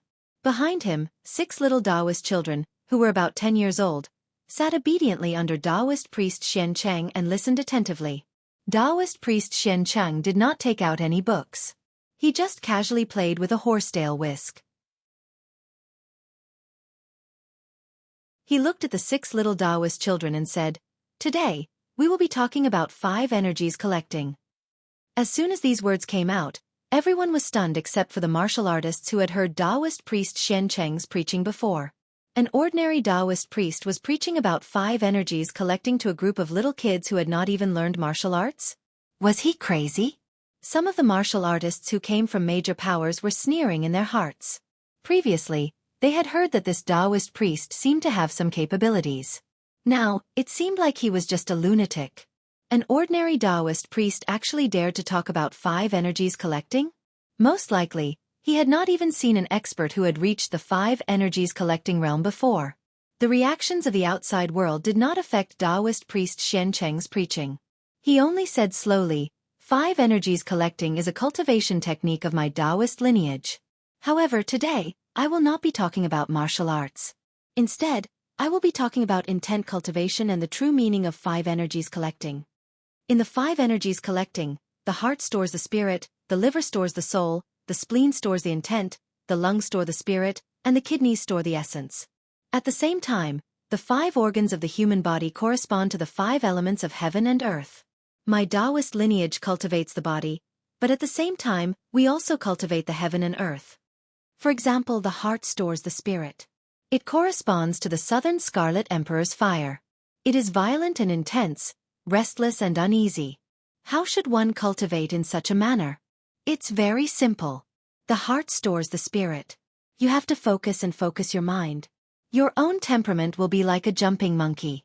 This is the heart monkey. What you have to do is to subdue it.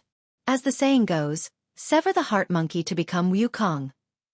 This is the logic. Subdue the restless heart monkey in your heart. Then your spirit will have roots. You will be able to soar in the universe and return to your position. The great Tao is the simplest. No matter where it is the same logic. For example, the Buddhist lineage emphasized the emptiness of the 4 elements. When mortals see the world, they tend to see the human heart as the main focus. This leads to their hearts being capricious and their thoughts wandering. But when the Buddha's heart sees the world, it is a stretch of clarity. Only then will one be able to comprehend emptiness and the meaning of Zen. Compared to my Taoist lineage, the Buddhist monks clearly prefer to be tactful. You guys better not learn from them. As he spoke slowly, he even teased the Buddhist sects, the old rivals of the Taoist sections. Instantly, the few little Taoist children broke into smiles.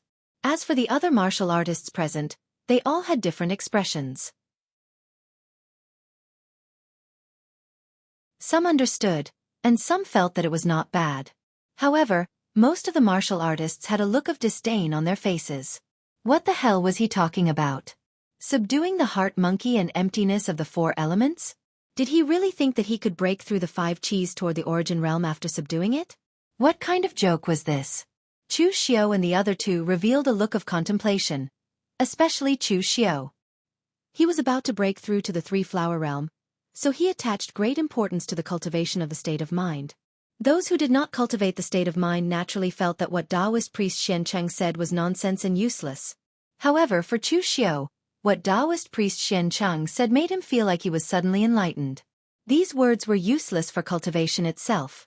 It could not increase one's cultivation, and it was not a way to cultivate martial arts. However, Taoist priest Xiancheng's words seemed to have pointed out a bright path for Chu Xiao. As long as he followed this direction, the 3-flower and 5 Qis would be visible. Xie Xiaolu murmured, "This old Taoist is quite skilled. Do you guys think he really doesn't know martial arts?" Chu Xiao shook his head and said, "I can't be sure. What he said has nothing to do with martial arts. It is just pure Taoist theory of cultivating the mind. It is normal for a person who has been immersed in Taoism for many years to be able to understand this. However, if this old Taoist really knows martial arts, then his strength will definitely be beyond our imagination." Xie Xiaolu nodded. This old Taoist's understanding of the 5 Qis toward the origin realm was dozens of times more thorough than the martial artists who had already stepped into this realm.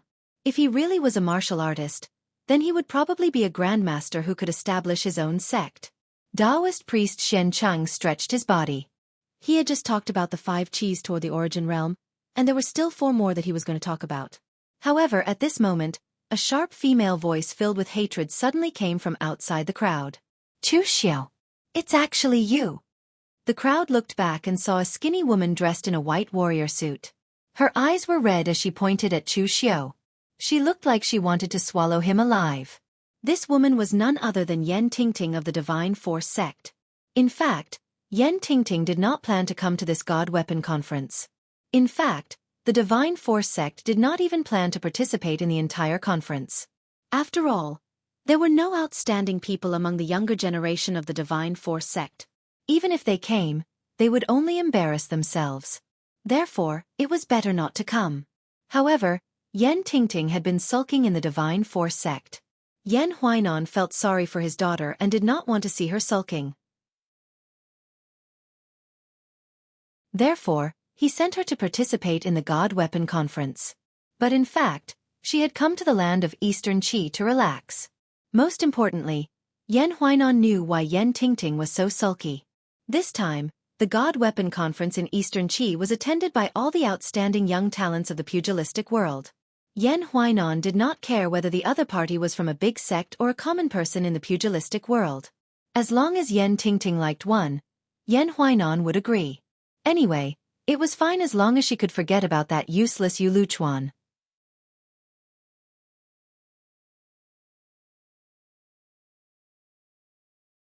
Chapter 224. In fact, Yan Tingting was in a good mood on the way to Eastern Qi. After all, Yu Luchuan had been dead for a long time. She also heard that Chu Xiu had been chased to Wei County by a few major forces, and no one knew whether he was dead or alive. The knot in her heart was finally resolved. Therefore, after arriving at the Ji State Prefecture, Yan Tingting enjoyed herself for 2 days. Today, she saw that the weather was good, so she came to the Mirror Lake for a walk. When she saw a group of people gathered here, she came to watch the fun. However, who would have thought that she would see the person she hated so much, Chu Xiu? He was actually still alive. Yan Tingting had never seen Chu Xiu before, but she hated Chu Xiu so much. Naturally, she bought a portrait of Chu Xiu from Wind Sweeping Tower. On the contrary, Chu Xiu had never seen Yan Tingting. He had heard that the Divine Force sect had participated in hunting him down and so on. However, the Divine Force sect was just putting on an act, so Chu Xiu did not care. Now that he saw Yan Tingting's expression, Chu Xiu was dumbfounded. Who was this woman? Why did she look like she was going to swallow him? As for the others, when they saw this scene, they all smiled ambiguously.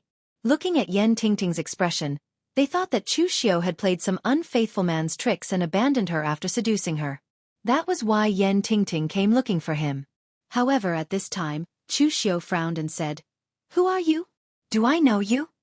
Hearing this, everyone was stunned. What was going on? The woman looked like she was going to swallow him alive, but the man did not know him at all? At this time, Yan Tingting was even more furious. She hated Chu Xiu to death, but Chu Xiu did not know her at all. Was there anything more ironic than this? Bai Wuji looked at Chu Xiu with a gloating expression and said, "This is Yan Tingting from the Divine Force sect. You killed her beloved, but now she doesn't even recognize you. Isn't that a bit too much?" Hearing Bai Wuji's words, Chu Xiu finally understood that they were here because of Yu Luchuan. Although killing the Yu clan of Bailing was a crucial step for Chu Xiu to enter the Longhu leaderboard, to be honest, Chu Xiu did not really care about it. For the current Chu Xiu, he could destroy a family like the Yu clan of Bailing with a wave of his hand. Was there a need for him to remember something like this? Therefore, Chu Xiu spread out his hands and said to Yan Tingting, "Are you here to take revenge for that trash Yu Luchuan? To be honest, I don't understand you. The dignified miss of the Divine Force sect actually fell in love with that trash, and because of that trash, you even chased after me. Is it worth it? Is the power of love so terrifying?" At this time, everyone around finally understood. It was not a drama of abandonment, but rather, Chu Xiu had killed the lover of the Divine Force sect's Mississippi. She was here to take revenge. However, they also liked to watch this kind of revenge drama. At least it was more interesting than listening to the old Taoist priest Xian Cheng's nonsense. When Yan Tingting heard Chu Xiu calling Yu Luchuan trash, she shouted with bloodshot eyes, "Chu Xiu! I'll kill you! I'm going to kill you!" Chu Xiu shook his head and said, "There are many people in this world who want to kill me. It doesn't matter if you're here or not. However, does your father know that you want to kill me? Sect Master Yan is a sensible man. If he really wanted to kill me, the Divine Force sect wouldn't have just put up a show." Yan Tingting looked at the Divine Force sect's martial artists beside her with bloodshot eyes and said with hatred, "All of you go. Kill Chu Xiu." Yan Tingting had more than 10 Divine Force sect's martial artists with her. Most of them were at the innate stage or physical invulnerability. Only 2 old men were at the 3-flower realm. Aside from Yan Huainan, the Divine Force sect's other martial artists weren't that strong. Most of the martial artists who protected Yan Tingting were at the physical invulnerability realm and inner invulnerability realm. Martial artists of this level could keep Yan Tingting safe in Yan'an. This time, because they were coming to Eastern Qi, Yan Huainan had 2 old men from the Divine Force sect protect Yan Tingting. He was afraid that something might happen to his precious daughter. The other people from the Divine Force sect wanted to make a move, but they were stopped by the 2 old men from the Divine Force sect. The 2 men asked Chu Xiu with a serious expression, "Aren't you a killer from the Blue Dragon Society?" How did you become a member of the Guanzhong torture room? It was normal for the other martial artists to not recognize the Guanzhong torture room. However, as one of the 7 sects and 8 schools, the Divine Force sect naturally recognized the symbol of the Guanzhong torture room. The Northern Yen martial artist who had seen Chu Xiao in the Dragon Gathering Pavilion a few days ago said, "How old is your information?" This is the Guanxi patrol inspector of the Guanzhong torture room now. As soon as he said this, Bai Wuji immediately glared at him. You talk too much. When the 2 old men from the Divine Force sect heard this, their expressions changed slightly. If Chu Xiao was still a small killer from the Blue Dragon Society, as long as he was not in the territory of the Heavenly Sin Division, they would still dare to make a move. The killers of the Blue Dragon Society were everywhere in the martial world. They had never heard that the Blue Dragon Society would make a big move to avenge a small killer. However, the Guanzhong torture room was different. Moreover, Chu Xiao was the patrol inspector of the Guanzhong torture room. Of course, they knew what the position of the patrol inspector was. Even in the Guanzhong torture room, the patrol inspector was the backbone of the power. If they really killed Chu Xiao here, then the Divine Force sect would definitely become the enemy of the Guanzhong torture room. Although the Guanzhong torture room had been very low-key in recent years, only moving around in the Guanzhong Pass and rarely appearing in the martial world, even in the songs of the martial world, the Guanzhong torture room did not have a place in the martial world. However, those who came from the big sects knew that the strength of the Guanzhong torture room was not inferior to some of the top sects in the martial world. At the very least, they were much stronger than the Divine Force sect. Therefore, the 2 old men immediately stood in front of Yan Tingting and tried to persuade her. "Miss, forget it. The dead cannot come back to life. Even if you kill Chu Xiao, Yu Luchuan will not come back to life. Look at the young talents in the God Weapon Conference. Which one of them is not stronger than Yu Luchuan? Moreover, the current Chu Xiao is not the same as before. He is the patrol inspector of the Guanzhong torture room. Once we touch him, we will become enemies with the Guanzhong torture room. At that time, it will bring great trouble to the Divine Force sect." Yan Tingting did not care about this at this time. Seeing that the people on her side did not make a move, she took out a dagger and placed it on her neck. She shouted, "Are you going to make a move or not? If you don't make a move, I will die. At that time, I want to see how you will explain to my father." Yan Tingting's action immediately frightened the warriors of the Divine Force sect. The 2 old men hurriedly smiled bitterly and said, "Miss, calm down. Calm down. We will make a move now." They had served Yan Tingting for so many years. In the past, when they were in the south of Yan, Yan Tingting was actually very unruly. When the young masters of the large clans offended her, Yan Tingting immediately ordered people to break their legs. If those people wanted to take revenge, then Yan Tingting would directly use her father's mode. It was because of her protective father that no one in the south of Yan dared to offend Yan Tingting.